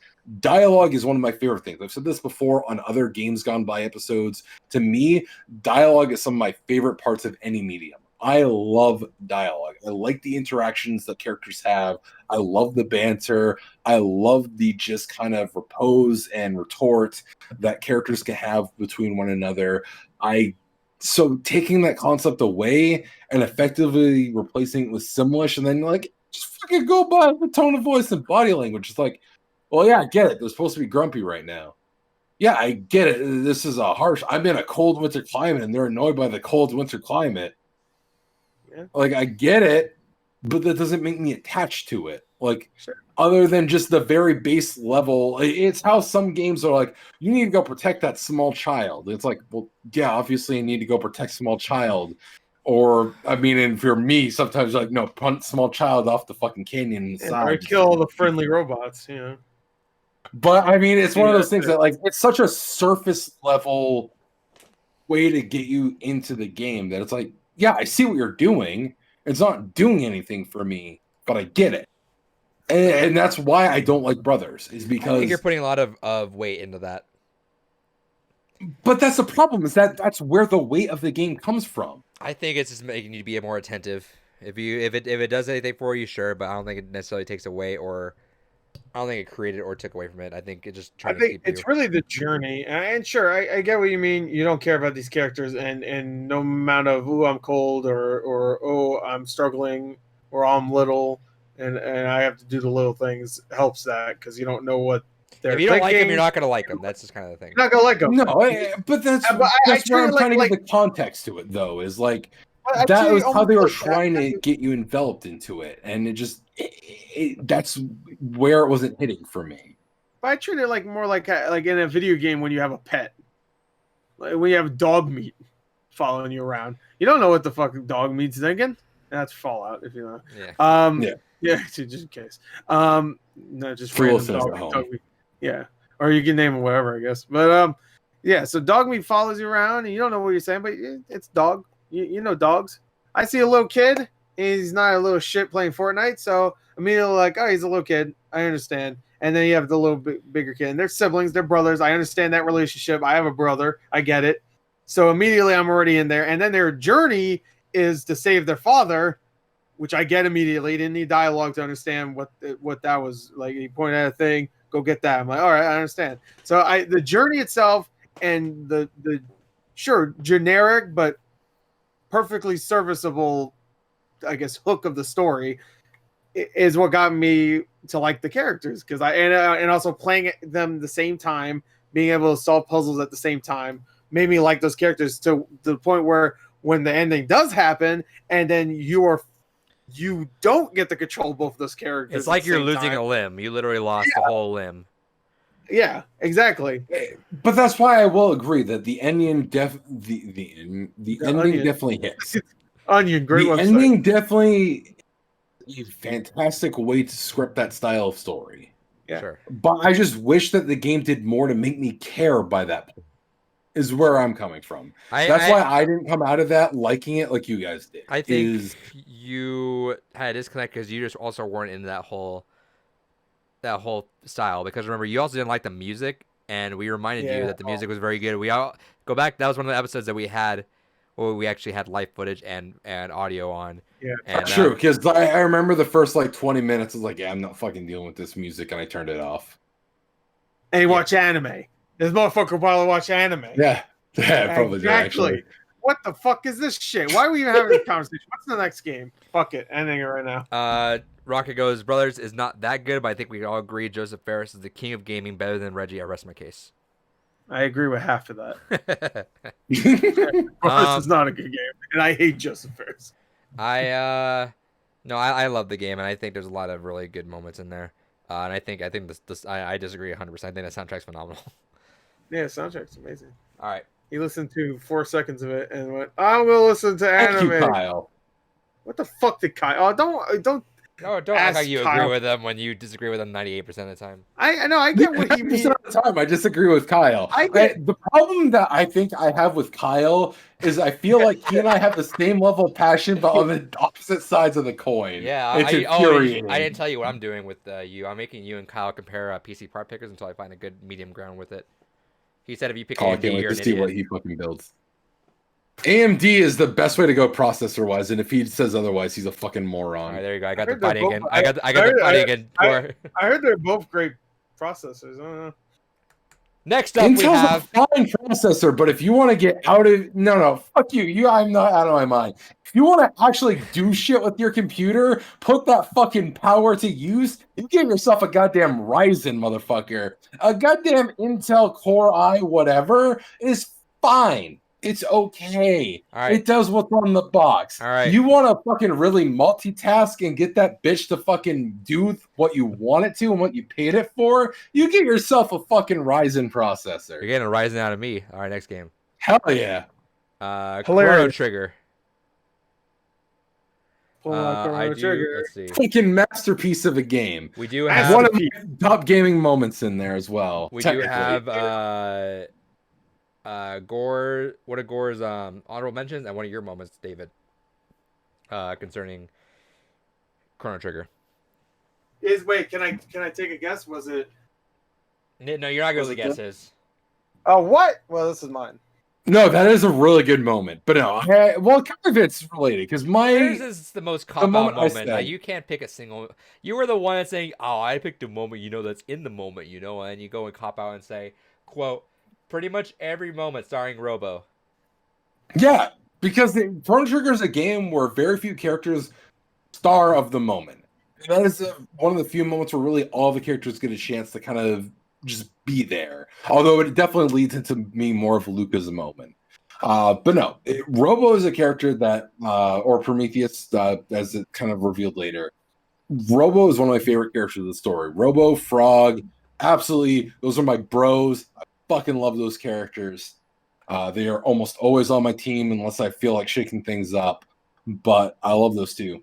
But Robo, I feel, has some of the most poignant moments throughout the series. When you're going through the dome initially, when you're going through with him, he has that moment where he's just kind of defending you. Hold on, guys, they're my brothers. It's fine. Their program is just acting a little aggressively. It's okay, and you're just watching him get the shit beat out of him. I thought your moment would have been. I think I could have sworn it was one of you guys that mentioned the moment because I didn't have the moment. Was when you guys saw he came back from the forest after so long. And you're like, hey, what yeah, you doing? well, that's You're why I also put Robo in any robot because that was another moment too where it's like, hey, we're just gonna have you sit here. And, yeah, and you're just gonna farm this field for like 400 years, and we'll come back and see you. And he's just this rusted monument of like, well, he loyally watched over us, and then all of a sudden, you just see the battered remains, and there's that fucking line of like, yeah, to you guys it was a moment, but to me it was hundreds of years before I saw you again. And every moment with Robo as a starring character of the moment is fantastic like that. And there's shout outs to TV Rocket heading out. You have a great night, buddy. Feel free to catch the rest to whenever these are uploaded. Yeah, and whenever if anyone's still listening in this podcast, stay tuned. Twitch.tv/Depunked. You get to hang out with us all this podcast. Bye. Oh, yeah. Continue. But yeah, and the moment with Frog, I almost went with Frog. Because again, Frog and Robo are my two favorite characters. Frog and Frog. Frog and Frog. Oh, yeah. Frog and Dog. Robo and Frog are Frog two and of my Dog. favorite characters. Glenn and Prometheus, can't go wrong with those two. But it's one of those things that I almost put the moment with the scene with Magus in there, where you're on the cliff's edge and it's like, all right, we got to fucking bring back Chrono somehow. Chrono's dead. You want to challenge me to a fucking duel? This isn't the time. Whatever. It's not going to bring Chrono back. Let's just find a fucking solution to this problem. I almost put that on there, but I feel that a lot of the scenes with Robo just hit a little bit harder because it goes into, again, the transhumanism philosophy concepts that I really enjoy in a lot of my media, where you have this robot who very much is one of the most human characters in the roster, and just kind of seeing him go through those wave of emotions, loyalty, friendship, what does it mean? And he's supposed to be basically a soulless robot. That's why he doesn't have magic, is he's fucking an inanimate object, as far as the principles of magic are concerned, and yet he has some of the most emotionally touching things. That's why I kind of put just anything starring specifically Robo as the moment there, because it just hits the hardest out of what a lot of some of the messages in Chrono Trigger are, and it's definitely a game I could talk a lot about. I mean, like I said earlier, I've legitimately played through this game like 30 plus times, and it's a game that till I die I will replay every couple of years or so, because it is a fucking masterpiece that genuinely everyone should play at some point. I'm gonna die. We're all gonna die. Yeah, I love Chrono Trigger. I really do. The only thing I would say now that like any like a different whatever is that like I really want to play Chrono Cross. I really do. I really do. But I really fucking don't. I really don't. I've never played Chrono Cross. I really want to play it because I heard it's great, but I don't want to play it. It's a good game. Can I ask, is it because you just don't want to, as in gameplay wise, or you just don't want to because you don't want to taint anything? No, gameplay. No, I heard the story's great. I just don't want to taint anything. Not taint. I'm sorry. I just don't want to play it gameplay wise. Like old school RPGs, JRPGs aren't really my thing anymore. It does have a very different combat system. Chrono Trigger I played. I'm sorry, good. It does have a very different style of combat. Yeah, I know. That's another thing. I don't know. Maybe if it ever comes to like a Switch, maybe if they ever do like a Chrono bundle, Chrono collection. That's the one thing that I will say is the overarching story of Cross is good, but it doesn't hit the same way that Trigger does, because where it's designed to have 50 plus characters, it adds to the replayability, because goddamn, unless you are playing the same exact way, you are not getting the same experience the same way through every time. It's one of those things that if you're not following a guide in the first 3 hours of the game, you could miss out on 7 party members. That makes me not. That's a huge party, right? Yeah, like I said, you can get over I think it's 56 total characters you can get in your party. That makes me not. That makes me not want to play the way you. That makes me not want to play it too, because.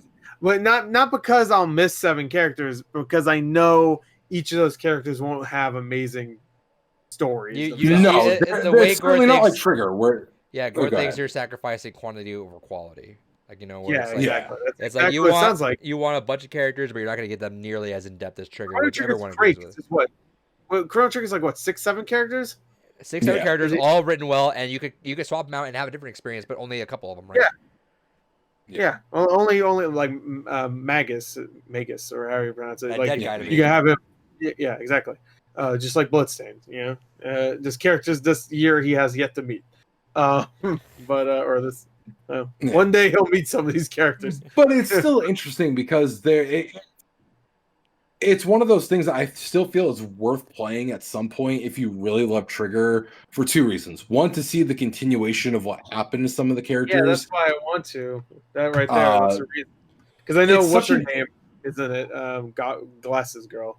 Luca, right? Luca. Yeah. Luca plays a prominent role. Yeah. Prometheus plays a very prominent role. Magus plays a very prominent role. Not in my game. And there are a few... it's your game. But no, there are a few characters that do play a very prominent role in the story. But even beyond that, it's one of those things that Chrono Trigger is a very tight story of this is a group of characters that through some twist of fate have all come together. And because of that, you get interesting interactions throughout.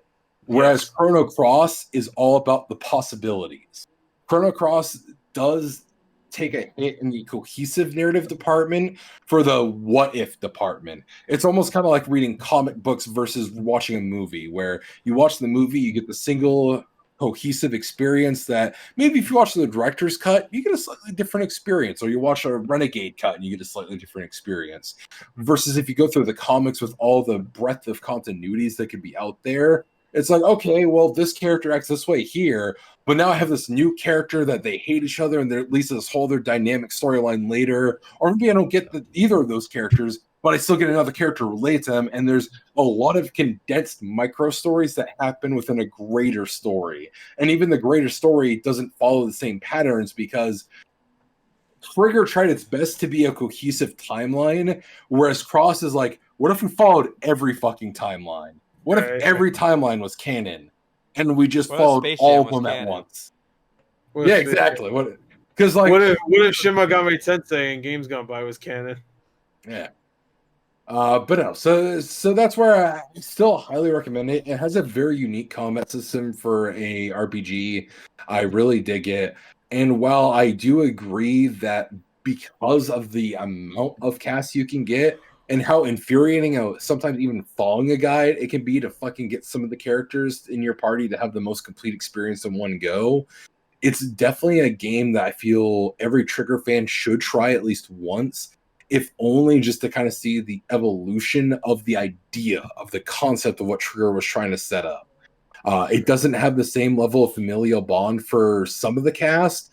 Surge, Kid, two of the main characters definitely have a lot of that, but that's because they're two of the only consistent characters throughout the whole story.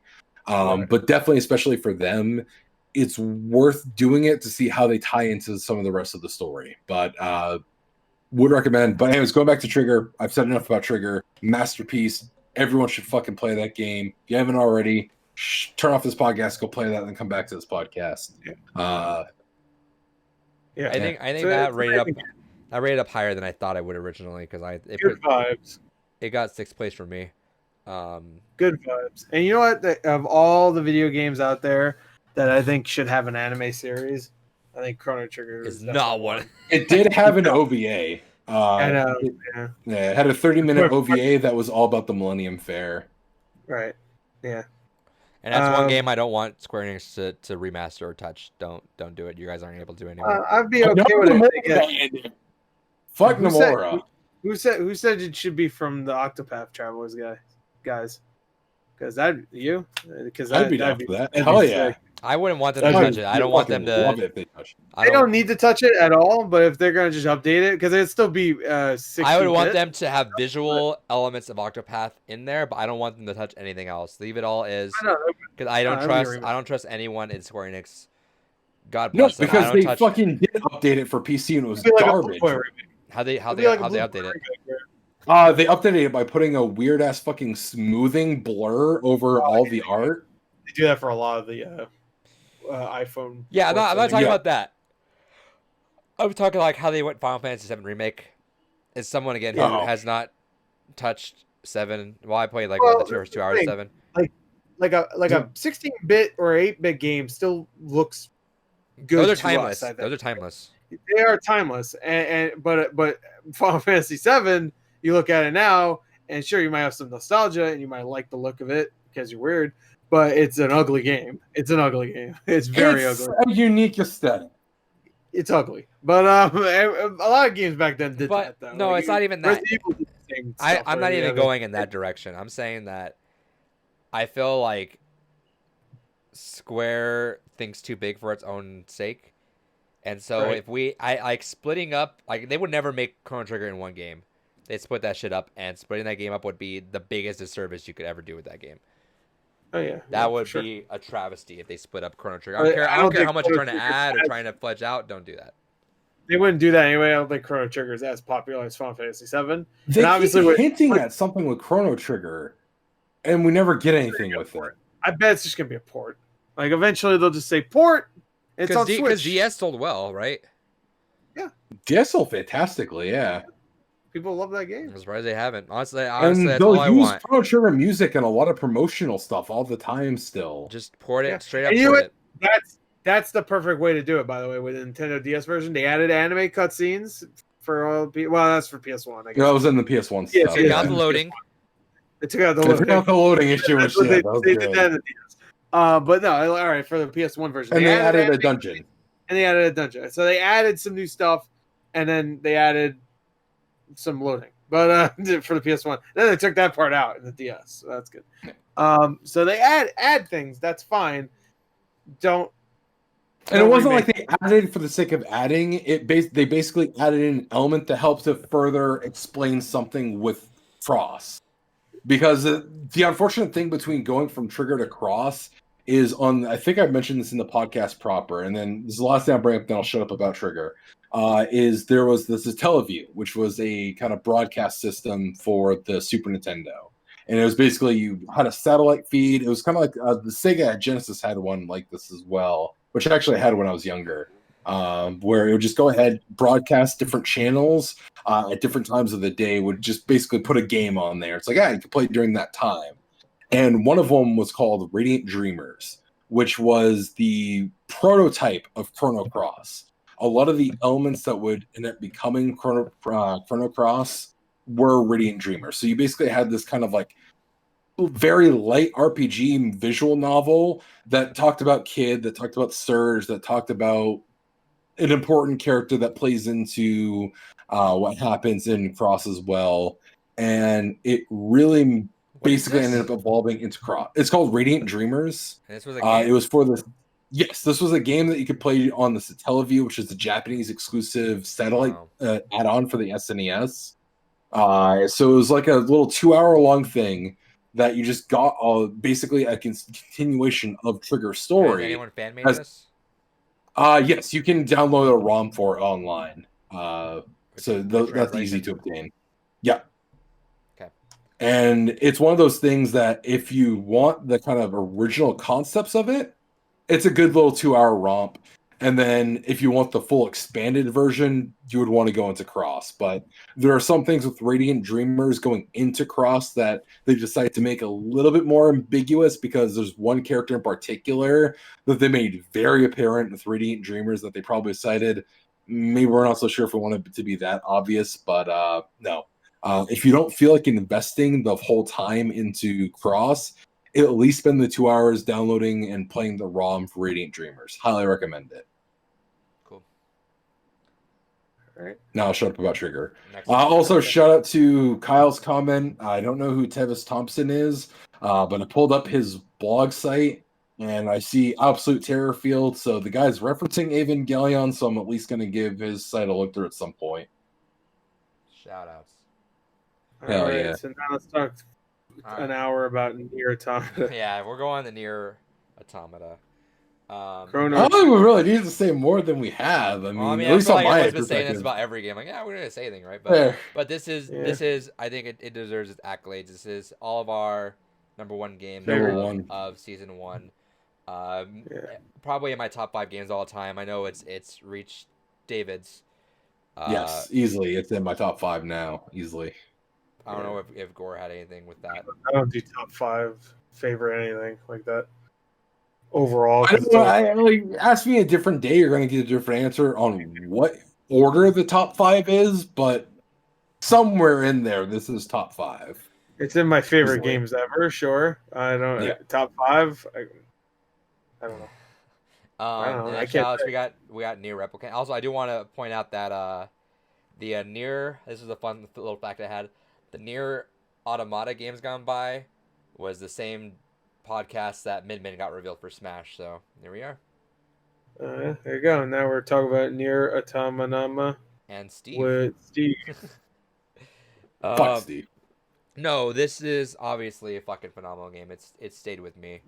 I started busting up the soundtrack again when Replicant was getting talked about again last week. Oh yeah. Soundtrack is still fucking gold. Yes, it is. Everything about that game. It's funny. Someone on Twitter posted about like like that meme where everyone's pointing the knives like, oh, what's your bad video game opinion or something that people hate you for, and one guy's like, Nier's trash, and he got a lot of hate for that. Like a massive weight of it. He's like, damn, I thought like other fan bases were nuts, but man, people want their Nier. I'm like, yeah, dude, Nier goes in. Which is weird because when Nier first came out, there wasn't that many fans. I guess it really was with Nier Automata. Like, I mean, Nier in America at least didn't sell very well. I mean, all And- you have and to do is put a fat ass waifu in it, and bam, you got a fucking massive selling Big old game. movie. I do like that. So Gestalt again. I'm not very. I've learned a lot from this. Gestalt is Gestalt is the one that we got. Gestalt, yeah, that's the one that we got, and Replicant's different. They're both similar in what they talk about, but they're both playable individually though. So that's the thing. I agree. They have like the same cast of characters too, for the most part. Sure. Yeah, you're going through similar beats, but differently. And except Nier himself, Nier is different in both games. And I checked through. I forget what podcast. It was a Games Gone By episode where we talked about Nier Replicant getting announced, and I think that the consensus was Gore wishes Gestalt was remade, and David was happy Replicant was remade because we never got that in the States anyway.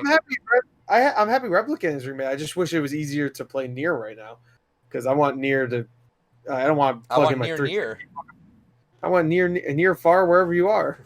Yeah. But I want that shit on my Xbox. Sure, but I agree with David. Where I'm glad we're getting at least the one that we didn't get, so that way we can at least. Yeah, no, there's a way to play both. Too. Sure. I've said that too. What the fuck?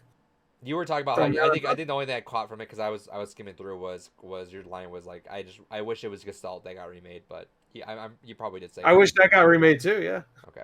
I wish they could do both. And it's not remake, by the way. It's just a remaster.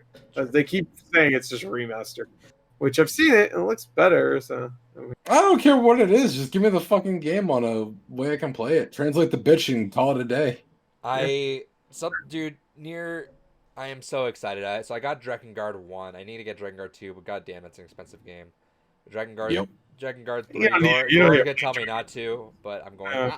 The thing is, I love Nier so much. I just want to. I want to indulge everything I can with it now.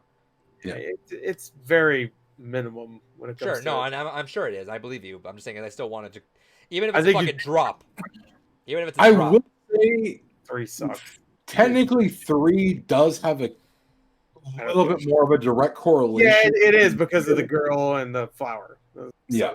But besides that, like, who gives a shit? Like, really, that game sucks. Yeah, no, again, like, I believe you 100%. Not good, I'm just saying is that I just wanted anything you could drip feed me about that series now. I'm just in. I'm ready to, like, indulge. Drakengard 1's great, but that will definitely be the one that is the furthest away from areas right now. Drakengard 2, because Drakengard 2 isn't really related to I don't remember Drakengard 2 series. No, I was just talking about because Drakengard 1 is the first game, so I assume. Gotcha. I don't remember the story of Drakengard. Basically, Drakengard 1 sets up some elements that are still prevalent. The Cult of Witches is a symbol that comes up a lot throughout the franchise. Right. So that's going to be an element. Drakengard 2 is the one that's the most removed because it's based off of one particular ending in 1 and has no canon really material to the rest of the franchise video game wise. Once you start delving into the books, there's a lot more that's relevant. But if you're just talking like playing the games, not putting any other side material into it, Drakengard 2 is the most removed. Right.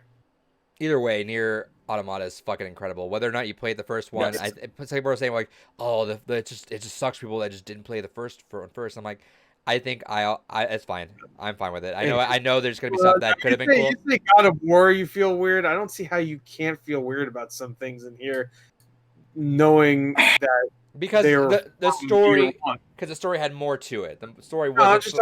I'm not talking about the story. I'm talking about like side things. Like sure, like there's a whole revelation when Emil. Yeah, no, Emil is the twins. It's way differently, and the twins. Yeah, right. No, I'm sure it will. The original. I'm sure it will. Also, it's like when they show up of the twins, I'm like, oh fuck. Sure. And then Emil, I'm like, oh shit. You know, I was like, that's gonna be so. Yeah, I'm playing Nier 1 as a prequel essentially to Automata whenever I do get to it now. Yeah, which a lot of people are obviously because right. But I don't mind that just because it wasn't the full story. Like it wasn't like, oh, I gotta play. And again, if anyone in the comments roasts me, I know I don't have to play every single God of War to even get to where God of War 2018 should be.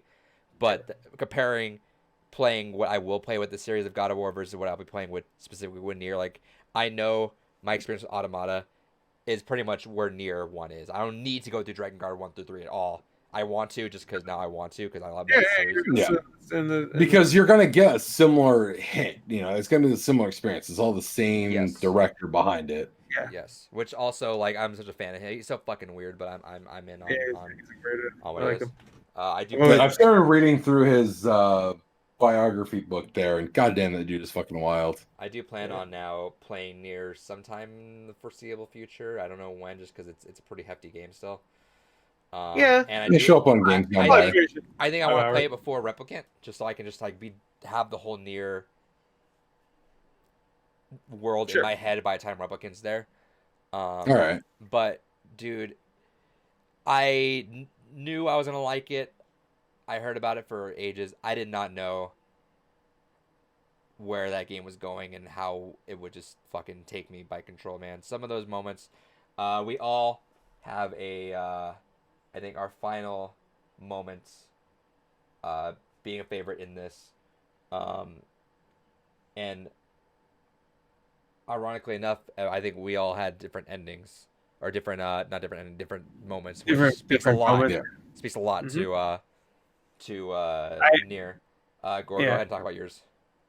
Mine is I mentioned earlier with Emil. Like I love that original game. That original game caught me by surprise. I remember a couple other people I knew back then. They also did reviews, talking about that game. I was like, oh, I'll play it, and I played it. And Check it out more really, of the movie God's Nier review. yeah, there you Hell go. yeah. 10 years ago, I'm sure it's great. But it was a really emotional game. That game really fucks with you, especially towards the end. Ooh, I'm so It's like, fucking whoa. excited, dude. And then if you play it again, it's like fucking whoa. Dude, now It's question, really good. without spoiling, obviously, because I know you're good about that. Do you think are you curious, like, is it going to hit me as hard, being where I am with having Automata in my head? And Yes, and I think Yeah.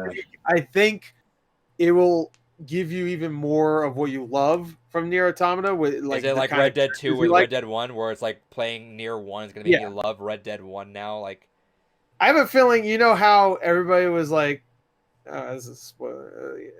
Everybody was upset about Arthur Morgan. It wasn't John Marston you were playing as. yes. And then when you got to know Arthur Morgan, you're like, oh man, fuck John Marston. Right. There's characters in Nier. Not saying the characters in Nier Automata suck. I'm just saying when you get to Nier, there are certain characters that are so awesome that like Emil gets fleshed out, of course, but there's another character I love.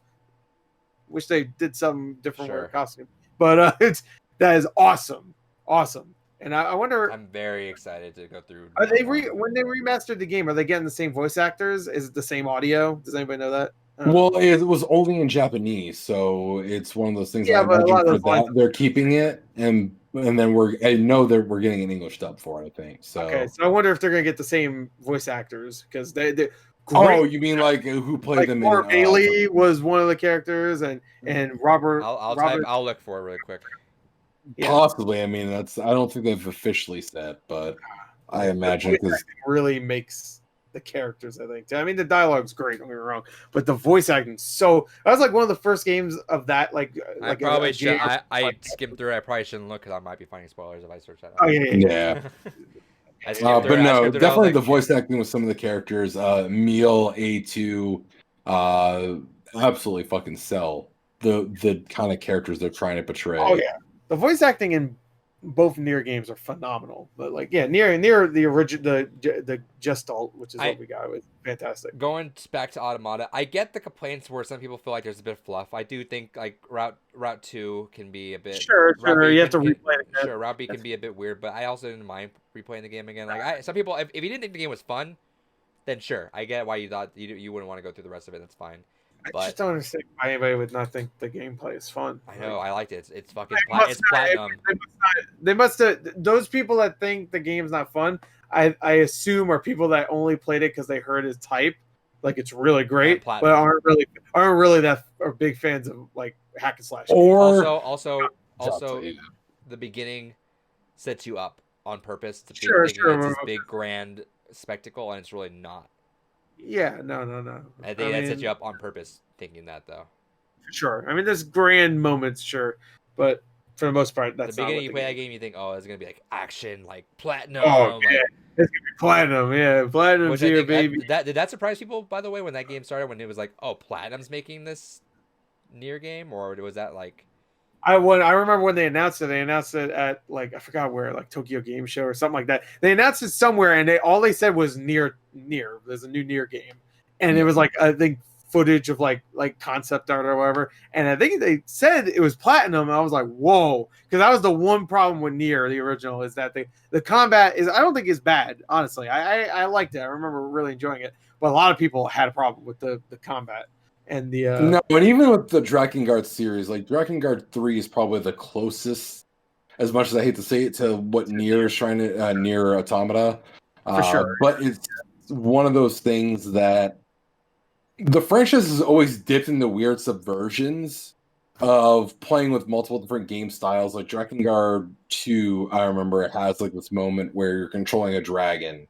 Not going into any other things beyond that, but it's more of a rhythm game at that point than anything else. And it's one of those. Sorry, I thought you were done. Okay. No, go. No, so I mean, it's one of those things that the announcement of like, oh yeah, Platinum's in control of this is like, all right, well that's interesting, but it's still one of those things where it's like the series is not. And the series having weird switch up nothing new. Hey, Gord, you want to read your own quote? Yeah, no, that's fine.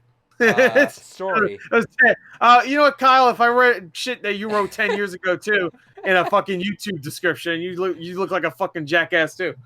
Hey, let's look at the evolution of Gore though. Gore on Nier 2010 story. I thought the story was fantastically told with some very memorable characters. But if you want more from the story, then go for a second playthrough because you will get more of it during it. 10 out of 10. I don't disagree with what he said. No, it's not wrong. I mean, it's still a 10 out of 10 either way. Yeah, no one's making fun of you, but you're more elegantly spoken now, obviously. Yeah, well, I mean, that was just supposed to be a quick wrap up, though. Like he took it because that's I used to like when I'm done talking the descriptions of each one, like an IGN quote or whatever. You know, like, Kyle, shut up. From Metacritic to suck my ass, suck my ass right off. All right. I'm elegant. I talk more elegantly. Fuck you, suck my ass. I'm elegant. You make noise. I'm more elegant today. All suck my ass. Yeah, no. So Gore, that was your moment. Was Emil's ending? Yeah, Emil's ending. Like once he said what he said, I was like, oh my god. And then how it ends, I'm like, Jesus Christ. And that whole boss fight too is fucking just insane. Right. Which is like, wild, right? Like even that happens at the end, and that becomes even more wild. Yeah, and then it's especially if you do the whole side. Yeah, David, your moment. I did all that until that because I couldn't because I was under leveled. But so my moment, definitely heavy fucking spoilers for Nier Automata. Don't listen to what I'm about to say unless you fucking play through the game. At this point. I mean, fair enough, but yeah, so my favorite moment for the game is that whole bit where you've gone through, you fought your way through, you're gonna fucking stick your dick in the fucking android Martians bullshit, let them know that machines ain't shit, androids are here to protect humanity, and then all of a sudden, well, humans, they've been dead for thousands of years. This has all been a simulation. And just the fucking snap in 2B is, or not 2B, but 9S is absolutely fucking phenomenal. Yeah, you got that rampancy, man. It's one of those weird fucking turn of events where even just everything around that whole segment of the game, like I almost put in the boss fight with the personification of the master AI for the machines, because there's a lot of speculation about the red dress girl and what that could mean. Right. So I almost got to put that in there too, because it is a very weird, by Nier standards even, kind of boss fight. But it's one of those things that whole revelation, very few games are willing to go through a gut punch that visceral as, fuck you, it doesn't matter. Everything was for nothing. What the hell did you think you were actually trying to accomplish? That is such a level of a gut punch in a game full of gut punches that just the weight that carries. You're going through all these perspectives. You have all these different side characters, the different kind of extermination androids that are trying to kill the rogue androids that could be causing issues that don't align. The whole game you're told the humans on the moon, all these other little things, even to the point where the Yorha base, it's like, no, we got to protect the servers for the moon base. We got to blow ourselves up. We got to fucking end this mission here. 2B9S, it's up to you guys. Fucking best of luck, because we're compromised. We got to protect the moon. Nah, bro, that was been gone for a while. That whole moment where they start to turn on you is fucking nuts, because I feel like especially your the one that talks to you sometimes, like your operator. Yeah, especially where if you did the side quest to kind of find the ship for her, the whole time she's just like, oh, flowers, this you found this for me. And she's freaking out the whole time on you, and it just adds that little extra detail because you went through that effort of just having more moments, and that's another reason why I didn't realize. I just now realized why she was more hostile towards 9S versus 2B. Because he keeps dying. Yeah, because the missions of each of them, how it's different, how. Yeah, because she specifically be there to kill him because they know he's gonna get out of line at some point. Yeah. Interesting. And then so that was yours. And my moment was the mech battle, where Pascal's had enough. That was my second. Pascal, like that whole part, and then following up with that with all the kids are just dead anyway. And genociding the children after. Committed suicide, yeah. And then you had to figure out whether or not you wanted to erase Pascal or I walked out. I erased. I was like, I can't keep doing this. I looked it up. What I did was the best choice. Yeah, I figured, but in the novel they say that he went on to, I don't know, do something. I was about to, but after how much shit Pascal went through in my game and I only did and just pleading with me, like, please just do it. I was like, it's a mercy kill at this point. I know you don't want. I shouldn't, but I feel so shitty keeping you around when you were just like done. Like you broke your code of non-violence, and you lost everything for it. Like, what are you gonna do after? Like, and obviously they time to grow up. But dude, that mech battle is so. That's the cinematography around it, where just two big ass mechs. The one you were fighting as the mech that you had to fucking use your all to take out in the beginning. Yes. And then you see the sun in the background, and just like almost like the most anime thing you've ever seen in your entire life. It's like a Western standoff for anime. It was absolutely beautiful, and it's one of those things that Pascal, it definitely is one of the more defining characters of Automata, just because he is his whole story is sort of one of the central kind of motifs of what the game is trying to say. And it kind of ties into what I was saying of Robo, of just, there are so many moments where just he as a character is so well defined and is so just, it hits different than a lot of the other stories. We're going to build the village of pacifism. We're going to go ahead. We're going to be happy. You other machines, you want to go rogue, that's your prerogative. But hey, if you want a different way of life, we'll shelter you. And I have the added kind of concept of I fucking killed them all every time just to see what would happen. And having that little extra begging and pleading of mercy as you're fucking killing them. Never once finding that. Did that make you happy? Did I give you the jollies? I didn't give you the jollies. It felt like a great narrative moment. Did that make you horny, baby? Austin Powers. Hey, what's up, A1? But no, it definitely hit home the fact that there was something to it. Because like I said during the podcast, that gave me one of my endings, which was, oh yeah, just fucking 2B went fucking crazy and just started genociding all machines. And it gave that first moment of like, well, yeah, of course not all machines. Oh, dude, this is kind of like what we're expecting. And kind of even having the moments with A2 kind of going into that and repeating that same mistake. There's a leitmotif that kind of echoes throughout the whole thing that's wonderful. And man. Again, famous last words. Not a whole lot to say about the series. I have a lot to say about Automata, but absolute masterpiece of a game. Absolutely phenomenal. This is a game. We haven't been saying these for a couple of these, but no, this is definitely a game I do want to go back and legitimately 100% again at some point. Just because there is so much to this game And that. Okay. yeah, I want to point out before I forget. Yeah, the ending for me specifically compared to you guys, where I have to replay it again, which is kind of nice. I was gonna do it anyway. Um, the ending I was so in the moment where I had this crazy euphoria of like knowing I'm like, damn, that was an experience. And then he just adds a little bit more to it. It's like, hey, let's push you a little bit farther. It's like, do you Yeah. want to help? And I knew, I was like, there's no way he just bullshits me, right? There's no way. But I'm like, I'm in. I'm in the moment. I'm not gonna back out. I'm in. Like, you got me 100%. Whatever you want, whatever you want to push me to, do it. And it's like, hey, we will. Take my energy. Yeah, I'm like, no, legit. And then he's like, hey, do you want to keep going? Yes, yes, yes, yes, yes. All right. And then just everything starts disappearing. Like, all this progress that's been over like 40, 50 hours, just boom, boom, boom, boom, boom, boom, boom, boom, boom.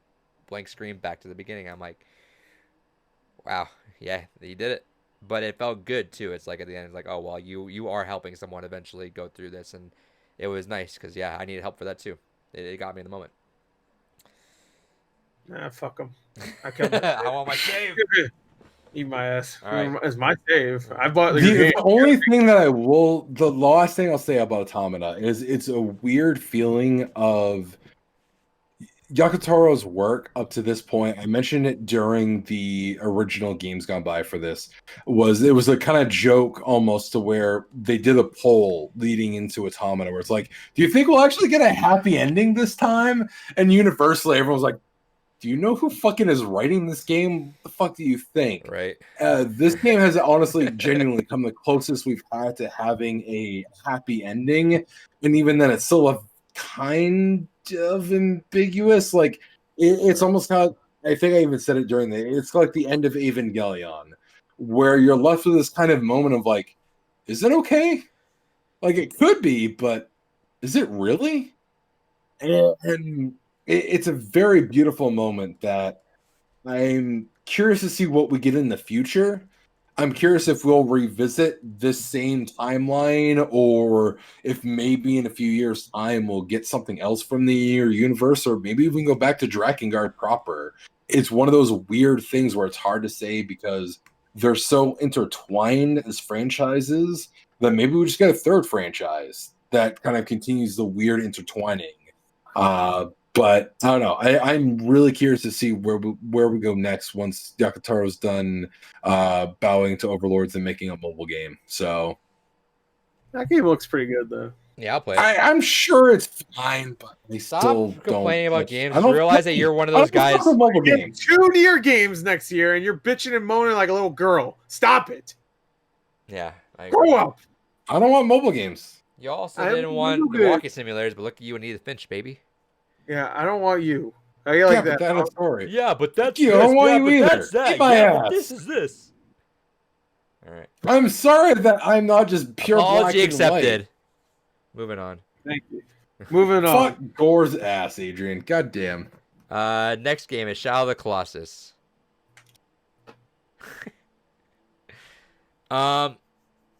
Yeah, so It's fine. like I said, I liked it when I played it. I don't think necessarily being so new to it that it hit me the same way it hit everyone else. Looking at the PS2 version. Backwards. What? I think I have this backwards. No, you got it right. Do I? No. Yeah. I think the blue's supposed to be outside. Yeah. Oh, whatever. It's fine. Yeah, it's fine. I think watching a PS2 version, if I had played that back in 2005, it would have been something crazy. But You didn't like it? I played it back in the PS2, and it was good. I don't know the Well, way looking at videos of the 2005 version, I was kind of floored. I was like, damn, that in 2005, that's kind of nuts. I was pretty. Yeah, it's still genuinely one of the Ico- best looking PS2 games. Ico was incredible for its time.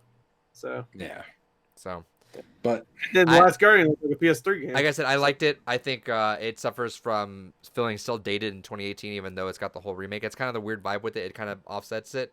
Looks like a current gen game, but also feels like a 2005 game, or doesn't. Yeah, Right.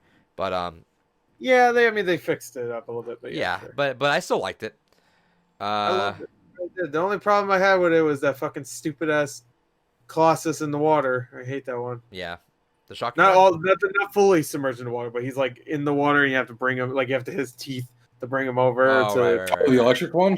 No, Yeah, no. He's talking about the one where you're on the pillars. no, not the one Oh. that's completely submerged. You have to hit his teeth to move him in a direction. Oh, I always hated that one. I remember hating that one back then too. I never had a problem with the submerged one. I know everybody hates that one, but I was just like, I probably have to get on his fucking back, right? I mean, that's usually what you have to do. This So I one, was just like, oh, do I just make him come over to me? I see, Kyle. I feel like I agree with you. Just for the sign of the times, I think 2005, our style for it stood out a lot harder than it did. The 2018 version, like I said, if it wasn't a game you already had a connection to, I don't think it necessarily. I don't think necessarily hit as hard as it could have, but I still liked it a lot. There you go. You hate Blue Point. Yeah, They suck. Yeah, they're soulless. soulless. Oh me. Yeah. Soulless. It did make me want to play Eco now, knowing the ending of Shadow of the Colossus sort of bleeds into what Eco. I was hoping they would remake that. I was Maybe hoping one that'd be the day. next one. Yeah. Maybe once Sony buys them. I feel like that one needs a remake only because it's like It completes the sequence. No, that one's just dated. I don't. It's It's not not- that it's fully dated. It's just that It could use a touch up. like, it was like Uncharted when they remade that. Like they didn't remake it, but they made it better. They fixed Right. it up. Uncharted 1, they didn't do anything really with Right. 2 or 3. I mean, they touched up here and there. But I wish they would do that. Just make it a little bit more user friendly, I guess. Sure. Because when I was a kid, that game gave me problems. Like I heard The Last Guardian is also the same way. I'm talking about what's her name? Yeah. What's her name? Aura, Anus, something like that. Anus. Anus, that's Anus. All right. Anus. But no, it's one of those things that a lot of people kind of bitched about this. Certain Kyle individual bitched about this a lot during the original broadcast of it. I don't hate this game. I just don't like it. It's one of those things that objectively, this is a good game. This is definitely a game where if I was recommending to someone else's tastes, I would easily be able to recommend this game. For my own, congratulations. It's a big boss rush with an artsy message to it. Okay. For some people, that hits right. For me, it just didn't do it, fam. And it's a perfectly fine game. It's just, I don't personally think that for nowadays, it's revolutionary. For the time, especially when it launched on PS2, it had the opportunity of standing out because there wasn't else much like it, but Be thirsty. Of course, there's. Oh, you fucking thirsty, all right. I think it's definitely our longest podcast now. Great. It might not. It might be close to it. You remember when we ended the podcast at about an hour and like a little bit, and then we're Yeah. like, "Oh, David even said, wow, we were really clinical." No, with that. I knew I was getting this. I was like, oh, it's not gonna be a quick podcast. 'Cause, Nah, like, I think that's Because what I feel like we all were like, oh, especially the ones we really like, we're just gonna be like, yeah, we liked it, and then just moved on. I knew but- going into this. I was trying, but then we got into the philosophy of robots and shit. You fuck boy, and then we just I'm kept sorry, going. I like talking about this shit. I know it's a problem. We talk. I hate Good enough. it. But- Shallow Colossus is awesome. Alright. I want to say one thing But- about Shadow Colossus. Sure. We mentioned Hell it yeah. in the games gone by. I think Shadow Colossus. You done? That was the most vicious gore right there. You done? Shadow Colossus does scale better than I think any video game has ever done. And there's been plenty, like God of War has done it in the past with giant monsters and shit. But Shadow Colossus does it right, I think, by letting you freely explore and go around this creature. It's not like some quick time event, you know what I mean? It's So, funny I think- because Shadow Colossus is still one of a kind, and I don't think anything can top it. I know there was like one game, I forgot what it was called a few years ago. Titan Soul, I think. Titan- If you're thinking, are you thinking of like the 2D one? No. I was thinking it was Oh. like I could be wrong. Maybe it was like maybe cell shaded or something like that. There was a game that was clearly very much like Shadow Colossus, but I forgot what it was. Yeah, look up Shadow Colossus ripoffs. Or yeah, ripoff. I mean, look like Inspired is the term that most people would sure. use. Was it a racing game? No, it wasn't racing. What the fuck? You fucking high kid, what the hell? No, the ripoff. I'm asking if it was recent. Oh, recent. They said we both Recent. I heard racing too. Yeah, I heard racing No, too. recent. Like, what the fuck? Yeah, it was Crash Team Racing. No, I don't think it was recent. I think it was like a few years ago. Crash of the Titans, you know. If I'm correct, I think it never came out. But you probably won't find it. let me see. Shadow Colossus games. I will say that's a good perspective I never took of it. That's the scale, because the scale is something that really hit me. Because you look up at these guys, and then eventually you get to the smaller beasts, right? That are just kind of more hard to wrangle. And then Pray for the Gods. That's what it's called. Okay. Pray for the Gods. That's what it's called. But even with that scale, like very little things in video games really made me go, holy shit, to the final boss in the final Colossus. Yeah. Where you're kind of just like that big ass boy. You've been looking up at these motherfuckers. This game came out. What the fuck? Anyway, I'm sorry, go ahead. You look at these motherfuckers the entire game, you're like, God damn, they're big. And then you look at the final boss, and you're like, oh my god. Oh my god. So like I said, it was lower on my list, but that's because I like a lot of these games. Honestly, it was a pretty good season. Yeah, I get you. You know, you hater, I get it. Whatever. But yeah, nothing else. Nothing else to say for me. I liked it a lot. Oh, funny little pale blob guy. Oh, better. Okay. Sure. No, my last thought is if you like this style of game and you're looking for something similar to it, definitely recommend Titan Souls. It's a 2D kind of art style for it. Fantastic game. Highly recommend if you want something else like a similar experience. Kyle was saying the game you're thinking of is Extinction. No. That was like Attack on Titans. Attack on Titan. No, it was Pray for the Gods. I'm looking at it right now, and when I said ripoff, I was correct. Right. Next game. Def Jam Fight for New York. It's out right now too. I didn't know it fucking came out. Def Jam. Fun game, not as good as I remember it. Huh? Fun game, not as good as I remember it being, but still a good game. Sure. Yeah. I mean, I played the PSP version, so I don't know if that. You got the most different experience out of all of them. It had a different story, kind of. And gameplay wise, it was about the same. I had a lot of fun with it. I honestly thought it was a good time. It's still a fun game, but I love that story mode. I just love how fucking dumb it is. It's so it takes itself so seriously.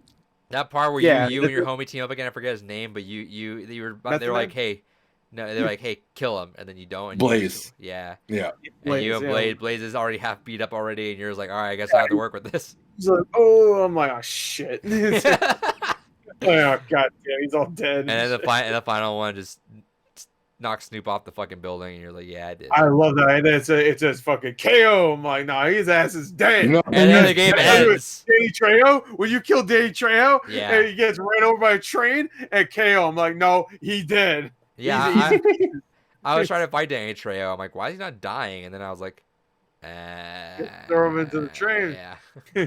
Danny KO. Yeah. Yeah, there you go. Nothing much to say about. Yeah, this is what we talked about plenty, I think. Yeah, and it's recent, so we don't have to go through it. And it has one thing we didn't mention. It really does have a huge cast of fighters. And when there's like 70 some odd. Wait. Before I forget, we still don't have the fucking announcement from Def Jam from Twitter. Yeah, what the fuck? Y'all promised us like 2 months ago. Def Jam, I'm calling you out. Yeah, I'm calling you out. Def Jam. You promised us 1 million followers. The gamers rose up. We gave you 1 million followers like that night. Haven't heard back from you. Y'all are some fucking wild bitches. Yeah. No liars, no balls. Give us Fight for New York remake. You think I'm just going to take this sitting and you don't think I have connections? No. You don't think I know Reggie Fils-Aimé? No. I will call him. No. I will sort you out. No. Mister. Highly salted, we were lied to. I am fucking, the peanuts with salt? I'm that. How are you gonna say the peanuts? We are irate gamers, one may say. Salty. I'm like the little kid version of the peanut guy. Everybody hates. Anyway, sorry I interrupted you, but you were saying the cast list. I forgot what I was. Oh, the cast. Huge cast of characters, all of them distinct. All of them have their own different moves, and including that's way more. Suspect. Say again? Including Suspect. I don't even know who. There's a character you can unlock in the game, literally just called Suspect, and he's the outline of the character that runs away in the beginning intro sequence. Okay, all right. I think I feel like I remember. Dude, I need to play that game again, man. I fucking played that so much as a kid. I am apparently because I put in my old memory card from when I first played it, and I'm missing 4 characters. But I have Suspect unlocked apparently, and it's literally just the black mystery silhouette character that runs away from the car crash in the beginning. I know exactly what you're talking about too, but I for some reason I don't remember him being a playable character. I know who you're talking about, but it's such a weird fucking moment in the game. Right. So it's just but yeah, like modern games, you don't get a giant cast like this, so it's just like you don't really. And this one, I mean, it wasn't a joke game. I mean, Def Jam Vendetta was a solid game on its own, but then this game was just like obviously not a WWE game. Didn't have like a huge. I mean, Def Jam is a big brand. I get that, but it wasn't like a WWE. It's not WWE, right? At the time, and it still had to, on some level, pay for the licenses of the likenesses of the artists. Like, as much as they're all part of the brand, I have no doubt they still had to pay for their likenesses to be in there. Hey, we make fun of Red Man, Method Man now, but they were huge back then, and everybody else too. Henry Rollins was pretty big. Ghostface Killer was huge back then. Like a lot of these rappers were. I mean, some of them we don't remember, and you can watch our trivia for that one because I was like, who? Yeah, but, Sticky Fingers or Chang. He played Blade. He's got to be good. Like, he did. He played Blade in the TV show. I think I should have said that in the last one, but it was terrible. I actually have the first episode because that's counted as a movie in the Blade movie collection I have. That's so terrible.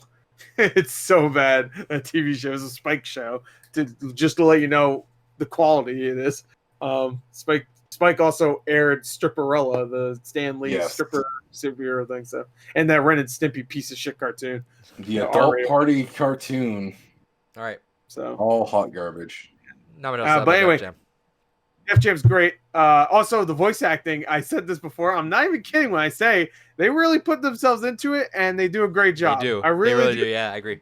You play a SmackDown game back then, and when they had voice acting from these wrestlers, there is legitimately some of the worst voice acting you ever hear in your life. And they are people that have to go in front of a camera and act. I mean, and like do their hype thing or the. They're literally paid to just act hype, and they don't, right? Yeah, being promo cutting is one of the biggest aspects of being a pro wrestler. Yeah, exactly. You have to fucking sell that. You know, Macho Man can do it. You know, sell the shit. Not to diverge into a tangent real quick, but like that's one of those things that, especially with the wrestling scene, kind of tying it into this, is like you can still have a character whose gimmick is not giving a shit. Like I've been following AEW a little bit lately, and there's a wrestler in there, Orange Cassidy. His whole gimmick is he doesn't give a shit. He's just a dude that just shows up and then like half thumbs up to most things. He'll just go ahead and he'll start a match with his hands in his pocket. And he would just lightly kick them on the shin. Yeah, I saw that. And then he just occasionally talk about hype shit. I watched that clip where he kept doing that, and then every time he would lightly kick somebody on their shin, the crowd go, "Oh!" And that reminds me of Super Hot Fire. What are you saying? Super Hot Fire. Who's that? The rapper on you. Remember the guy that made all the skits where he does the rap battles, and the meme where you always see the one where it's always where he has his crew around him. Oh, that one. Oh yeah. Yeah. Yo. Okay. I broke up with my girl. Here's her number. Psych. That's the wrong number. Oh man, memes. Yeah. Meme was born. But yeah, so I mean, that still takes a certain level of charisma to pull off something like that, and especially playing a lot of those games because I love wrestling. Wrestling is still a big passion of mine. Always has been, always will be. And playing a lot of those old SmackDown versus Raw, and even like the SmackDown Here Comes the Pain kind of games. if it wasn't Jim Ross or fucking Jerry Lawler on mic, and sometimes Michael Coleman was kind of all right on them. And Michael Coleman had his moments. I didn't hate him like others did. I like Taz. I like Taz better as a Taz on commentary was great. He commentates AEW quite a bit too, along with Excalibur, who was an indie wrestler for a long time, which was weird seeing him in a suit. Definitely. Like 10 years. I really fell out of love. You like in that one game? They introduced a bunch of new people. I'm just like, I don't like any of them. They're really trying to hype these people up. I'm like, I think I'm just done. Like, dude, I literally just didn't watch an episode of Raw, and I was like, I don't feel like I want to, and I just never watched it. I was done. Quick last side tangent on wrestling before Adrian goes to his question.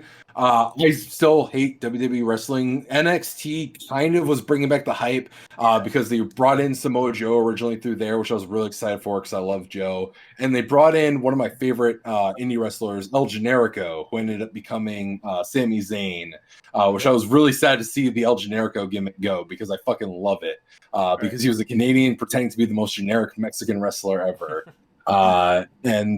But it was one of those things that I love that gimmick. They got rid of it. And Kevin Steen, seeing him going was weird because I miss his package pile driver. Phenomenal fucking finisher. But no, if you still kind of want to get into wrestling a little bit for newer stuff, AEW is actually really good. I've gone to a few live shows and they're really good. For older stuff, I actually highly recommend subscribing to Pro Wrestling Guerrilla. There's a big indie wrestling subscription service, like $10 a month, and it gives you a bunch of pay-per-views. Super Dragon, Excalibur, Kevin Steen, Quicksilver, Scorpio Sky. They all have phenomenal fucking matches that are highly worth watching, especially Super Dragon. I'm a big mark for Super Dragon. Absolutely phenomenal, especially his feuds with like Samoa Joe or with Kevin Steen. Fantastic shit. The Tango and Cash promotional tag team tournament was really cool. That's a great starting point, as well as the War Games was a really good starting point as well. Oh, and keep the E out of our OOL. That was another great pay-per-view. I recommend those. Sorry, I'm done my wrestling tangent. Anyway, what was your question, Adrian? No, I don't want to keep it on. I don't want to keep it for too much longer. So I've been wanting to get WWE Network just so I could watch it like past like pay-per-views that I used to love, like a lot of the like No Way Out stuff.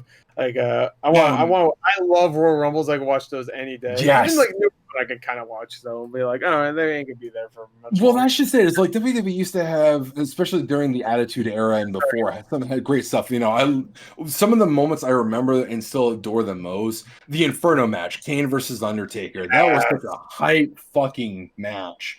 The Royal Rumble where Drew Carey was a part of it. I love that weird, goofy thing. His ass got out of there when Kane. What was it, Kane? Yeah, when Kane was coming out, exactly. Where he took Taz, immediately put him on the turnbuckle, and just fucking uppercut him, and he was out like 40 seconds or some shit. There's a lot of great things like that. Another one I always remember is, a lot of the shenanigans that happened during the Monday Night Wars. When you had Stone Cold coming out in the fucking beer truck, dousing everyone down. Or even during like the Invasion era was phenomenal. I loved a lot of the initial part, especially when you had that huge fight breakout with the WCW and the WWF guys, and you still really weren't sure whose side was on. And then you see Austin come down. It's like, wait, he's starting in ECW. Where is he starting? And he's just like, fuck it, give everyone a stunner. I don't give a shit. Everyone gets a stunner. Man, that is some of old wrestling is some of the hypest shit for the WWF, just because nowadays they have this weird identity crisis. They want it to be family friendly, but they still want to keep the action, and they're bringing in some interesting talent. Like the women's division, the best the women's division has ever been in terms of pure wrestling. It was unfortunate to be It's just bra and panties and just sit there and look pretty. I was pretty much. I was like, all right. Fucking yeah, because you had stuff like Trish Stratus, Stacy Keibler, all of them that were just like they are there because male games. Trish Stratus was awesome though, but nowadays you have wrestlers like Bayley, like Asuka, phenomenal, genuine fucking wrestlers. So it's really good to see. Actually, side tangent. Do you remember Ivory? Yeah. Ivory. She- what was that like?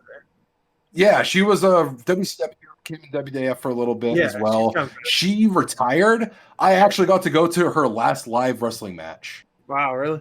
Nice. She had it here in Maine, and so I actually got to go to the last fucking match she had, which was really cool. Let me see if she's the one I'm thinking of. Let me see. Yeah. And she was in that. Yeah, Okay, cool. I didn't know that. Yeah, but no, she was a fantastic woman, an actual kind of wrestler back then. Because female wrestlers back then, very few, far between. But no, I was really excited that I got to see her last fucking match. That was really cool. Also realized, let's go back to games gone by. Anyway, Def Jam. Yeah. What was your question? Yeah. Adrian? No, we're good. All right, you sure? Yep. Sorry, you got me on like the one subject I never get to talk about that I really love. So Tekken. yeah, exactly. All right. Tekken. I And never we get to still talk have a about whole it. last segment right after this too. So Do we? yeah, What the fuck? What? we'll see. Last one, Detroit Become Human. We talked a lot about that last week, so we don't need to go too much. That game, I'm done. Yeah. We talked about Detroit Become Human. It's only been a week, so it's I like disagree with David earlier about how this has anything to do with brothers or whatever it was. It was what remains to be the Yeah, Finch. we already said that. I disagree. I don't think I think this is a whole different kind of game. It's a choose your own adventure. Well, my point with that is that I feel like the whole thing that David Cage tries to He do. looks so disheveled right now. He doesn't have his glasses on him. Yeah. Well, no, here's the thing. So, where I was coming from with that is With that you? David Cage very much thinks himself an intellectual, very much thinks himself as a very creative person. And I feel like the whole point of making it your choice is his way of being like, this is your story. You're interacting it. You're becoming part of it. Where I disagree is like What Remains of Edith Finch has that component for me, where it very much pulls me in at a physical level. I have that kinetic connection with it. I don't have that with fucking all of you. I don't have that with Detroit Become Human. Detroit Become Human should have been a fucking either a tabletop RPG setting or a visual novel. That's all I'll say. I've already said my piece during the games gone by, but that game was shit. It should have either just been one of those two things. Don't insult me and waste my time like that. Moving on from my thoughts there. Or and I like it. So You're that's all gonna that really matters. hate my next game's gone by. You're gonna really hate it. Heavy Rain. Oh man. Beyond Right. Two Souls.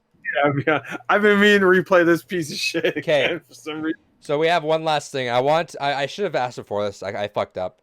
I was gonna ask if everyone to keep in mind this while we were discussing the games. Does everyone have an award? Maybe top 3 characters we have met. Oh, I can do that easy. And I can let's do say that we can easily, make a yeah. consensus on this. On top 3 characters, bronze, silver, gold. Of Okay. of what we can do characters we this. had all season. So All right, let's number throw one. some characters out there. And Gore's gonna throw a meme pick out. So let me wait for it. What was the meme pick? You're you gonna know pick- me so you're- fucking well. You're a big suspect from Def Jam for New York. That was silver. No, it was just gonna. No, it was gonna be. I was gonna say 2B, but I was gonna say her ass only. Two B's ass. So you're half right. You're half right. It wasn't me. It wasn't the right one. What are some like? I feel like Joel has a lot has a run in here. Obviously, Sure, 2B. I would only pick characters that I first met in a video game this year. Honestly, like Joel, I've known for 7 years. We're talking about season But- 1 though. Like in general. I know, but season one. Joel, I've had 7 years to think about Joel as a character, and it's been 7 years. I don't think about him as much as I do about these new characters that I just met for the first time this year.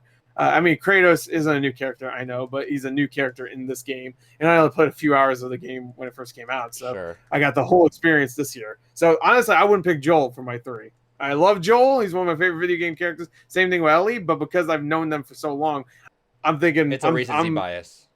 Yeah, sure. Exactly. But I would honestly pick I'd pick 2B, Each of the characters from Detroit. Marcus and Marcus. and the two brothers. Yeah, from there Brothers you and go. Two Brothers. No, Joel's gonna go on mine. I think just how our worlds met up, just everything from the beginning, the tragic beginning, and then just the road he takes is still never gonna not be sentimental to me. Sure, I get you. But you also played Last of Us Part 2 recently, so that's also kind of a That recency. means nothing. What do you mean it doesn't? It means nothing. Yeah. What do you mean? I Let's think it see. does, actually. I think if things happen differently in Last of Us Part 2, it would mean something. Yeah, you're right. You're not wrong. Yeah. But I'd put 2B in there. She wouldn't be my gold, but she's in there. Even though I like A2. So let me just as get much. some quick. I like Let me all of get them. some quick. So I put Joel in there. I put 2B in Okay. there. My other pick Yeah. is Monica from Doki Doki. Okay. All right. You put 2B in there. Who else do you put? I would put 2B. I would honestly put Kratos. I think Kratos is a fantastically realized version of that character. Sure. They did a great job, and the acting in that is some of the best acting in video games. Really. Sure. What are you looking at? Why are you doing the He's looking fucking at the clock, realizing what he fucked up. He's doing the blue steel shit from Zoolander over here. Fucking. David, what are your some of your picks too? We'll keep those in mind while David while Gore's going with. Okay, I was gonna say I only said 2. I need to think. Oh man, definitely Monica. I agree. It's one of those things that there, for obviously. me, when I think of like why I like characters, Monica is definitely a character that stands out quite a lot throughout all the games. When I think of experiences that I still carry, have like 3 different renditions of Your Reality that I listen to, just on my computer and on my phone. That's just a song I jam out to just in general. Sure, I put Robo in there. Yeah. Robo and Frog, Robo. We talked about it already. Yeah, but Robo definitely goes in there. For the last one, The Huddle. There's so many to pick from. There's like 45 different people in there. That's like easy. That's like quantity over quality. Gore, do you have your third while he thinks? I have my third. I was gonna. Oh, my bad. I was trying to give him time to think. It was like fucking. Mine's red. Well, Adrian started asking me. So. I told you to keep it in mind while he's thinking. You said, "Fuck it, let me just go for it." Yeah. Okay. Yeah. So I was gonna. I was thinking about Monica also. I was when you said that, but I'm gonna choose Edith Finch because I think her story really. And is there a way I could just pick the entirety of the Finch family as a memory? I don't give a fuck what Adrian says. I'll allow it. No. All right. Well, I'll pick Edith Finch though, because her story is the entire family, technically, really. In the game, her story is the entire family. And I think we should. How do we find out what we think? So I think, well, David, what's your other one? What's your last one? My last one is actually going to be A2. I went back and forth on if I would rather 2B or A2. And while I still feel that 2B is the perfect poster child for Nier Automata, I feel that A2 definitely has a stronger resonance of a story. Just in terms of combining the past of what the lore is and connecting it to what immediately is relevant to what's going on and her own personal struggle. Because as you're playing 2B, there's like hints of like what your real mission is here and there in the side stories, but really what you're dealing with begins and ends with A2. So that's why I kind of... Gore, are you good with swapping out 2B for A2, or is that... What? Because I'm trying to find a common ground as to where we find with like award of silver, gold, and bronze. A2's fine. A2 almost made it in there. And the only reason why I think 2B is because I feel like A2 towards the end almost kind of got sidelined a little bit more than I thought she would be. I thought she'd be a little bit more prominent, a part of the plot. When towards the end, she is just not like she's not important to the plot. So let me ask this: where would she is, but Gore, David, where would you guys put if you guys Gore? Are you good with Monica on a list, or is that like? I think it's fine. I was thinking Monica. Again, I want to pick characters I've met. That's just Because if I really filled it out, it'd probably be all characters I've already That's played. fine though. It's season one, as if we played it the first time. Because I would probably put like for Last of Us, I would probably put both Joel and Ellie if I wanted to fucking pick from one game, because those are two amazing characters, and I would love to put them in there. The other one would probably be someone from Nier, probably 2B, but A2 is fine also. But yeah, like Edith Finch, I can, of course, obviously no one's gonna agree with there, but yeah, so A2 I could totally If there see were like maybe more spots, I'd probably put Edith Finch. Yeah, if we were doing a top 5, she probably would have been 4 or 5 for me. Yeah. Okay. That's good. That's good. I'm glad to hear that. I would also put like the brothers themselves and brothers. I love those characters. I haven't voted for Robo, but Gore, would you vote for Robo? I'll put Robo in somewhere if you guys want. Oh yeah, Robo's great. I love Robo. I love all the characters from Chrono Trigger. I wouldn't. I don't have any dislike for any of them. Adrian, he fucking killed Magus. I'm trying to figure out. So I think we're all in agreement that someone Robo could be in there. All right, Robo is in the top 3. That's fine. He could be bronze. So I'm trying to figure. So Robo, let me put the top ones we got going on. Robo, we got, so David's landing on 2B, or not? No, he's landing on A2. So we don't know. We don't know. I will accept 2. I feel that A2 has a stronger resonance because of the story, but I also agree that as an individual character, 2B could be considered stronger. So either one of them, I'm fine being there. Sure. So I think because of Gore's recency bias and David not mentioning it all, I think Joel's out then. Okay. Yeah. So we have. Joel would be in there, but I feel like it's not. Again, Joel is like my number one. 7 years to fucking like be with this character over certain characters that we're talking about that I've only been with for a couple months. It feels more resonated with you because you're learning about them and doing that. I get that, but and personally, we're talking about the year of games gone by, and I feel like just adding games, like I put Last of Us in there. That's like if next year I put BioShock Infinite in there for me, that would just be all these characters. Yeah, but I mean like, you're reflecting. I know, but that's like me setting myself up for the next retrospective just to say these are my favorite characters. I'm not gonna do that. I want. That's why I like picking games I haven't played before. So I mean, you guys have done that too. So yeah. It's still like Last of Us. I'd be crazy if I didn't acknowledge Last of Us as being one of my all-time favorite games still, and Joel being one of my all-time favorite characters. Now Monica's gonna be in there. So is So here's the thing. How about this? I think are we going 2B gold? Monica Silver, Robo bronze. A2 or 2B? Which one? 2B. 2B. I wasn't thinking 2B gold, honestly. How about? Because I like Monica. I don't think she's gold though. No, but she's pretty great. I wouldn't be. I could see Monica for sure. And the only reason why I kind of stopped myself is because David said it before. So you're gonna put Monica where? I was gonna say her. I wasn't gonna say her third.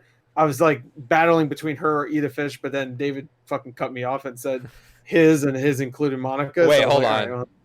I don't believe you, Kyle. You're lying. Breaking news. There's no way. Hold on. You're lying, Kyle. You always lie about this stuff. Oh my god. Hold on. You're lying, way. Kyle. Kyle's a liar. 15 minutes ago. Right. Oh no, bro! Oh no! Hey, I'm just saying, we were talking about like Monica when this happened, you know? Oh, Monica, baby, Gold Star! All right. Gold Star, just Monica. No, so okay, let's come back to it. So we'll wrap this up and laugh. So Monica bronze. Are we good with that or? Monica. What? Where are we going with Monica? Gold or silver for me. I'm fine putting Monica silver, honestly. What's bronze then? See, we got Robo, 2B, and Monica. Yeah. I think out of those three, Robo would have to be bronze. I love Robo. Robo's still part of an ensemble. But, you know what?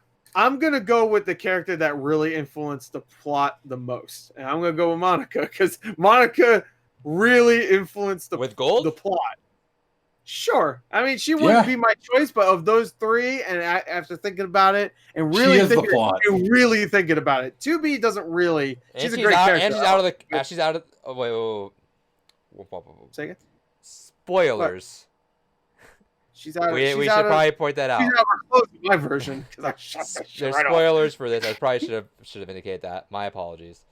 I don't think we actually spoiled anything really in general. But I'm saying just in case anyone's listening right now, we might spoil something because we're yelling. We spoiled it. 2B has a fat ass. Oh, donker. Okay. Just a chunky one. Robo Bronze, Silver 2B, Monica Gold.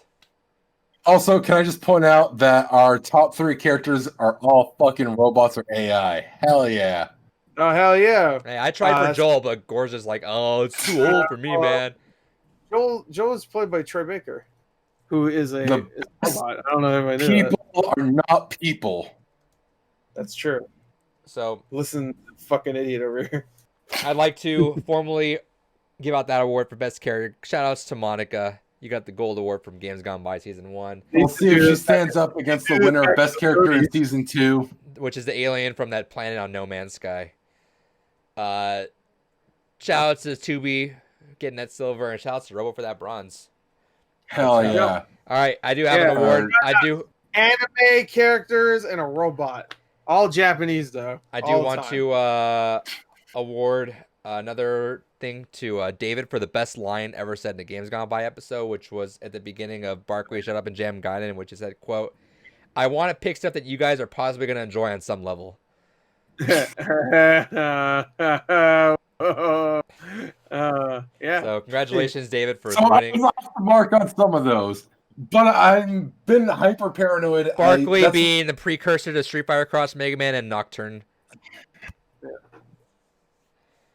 All right. I have one game on my list I keep going back and forth on. He's just looking at Nocturne. No. And it's an SMT game, I will say that. So I've been going back and forth on it, but... And then again, I would like to award Barkley Shut Up and Jam Gaiden for being the worst game we played on Season 1 of Games Gone By, as awarded by all 3 of us. Congratulations. No, I didn't put it there. No, you voted for it. I mean, if you literally voted... If you put Barkley Shut Up and Jam Gaiden literally one spot higher, it would have got a 3-way tie for last place, but it didn't. Yeah, you part of this. Low, bro. Now number one worst game. Trip from Human as the worst one, but yeah, but we didn't definitely not. Finally, we don't have nothing else to say about this, but congratulations to the best 3 Games Gone By Season 1 games: Bronze, Chrono Trigger; Silver, Last of Us; and Gold, Nier Automata. And the best that we voted for. Oh, okay. So those were the top 3 ranks among our points that we voted for earlier in this episode. So once again, that was Season 1. We played 18 games. I think that was more than any of us thought going into this. I think we were even unaware of how long this would last. Stay frosty. Gore's trying to stay Join frosty. us in 2 weeks when we play PT. So Season 2 starts in 2 weeks in PT, October 15th. Let me get the list out here if I can find it. So who's your favorite character in PT? Is it the Roach? It's no, it's Norman Reedus. Oh, it's Cameo. Yeah. Norman Fetus. How about Guillermo del Toro's name? October 15th, PT. October 29th, Silent Hill 2. November 26th, Enslaved. December 24th, Grim Fandango. And January 29th is No Man's Sky. Season 2. Yeah. Again, we're bringing it up a little bit. Maybe we'll do a little bit special with that too. Separate feed audio podcast should be on the way there. They will be staggered releases, so we'll be releasing weekly on top of that. So don't expect a audio podcast of PT or Silent Hill 2 immediately. We'll be stacking those on top. So that way, if you want to re-listen to this, you can re-listen as you go on and kind of re-experience those. Shouts, maybe potential Games Gone By minis between all of us. BRP@BlueRubies.com. Remember, Dave and I are playing Halo on Sunday. I'll be streaming Ranksters Mini with a bunch of Reese's candies on Saturday. Maybe some more stream on that. Ranksters on Tuesday. And Gore looks like he said I have a stroke, so I'm going to hop out of here.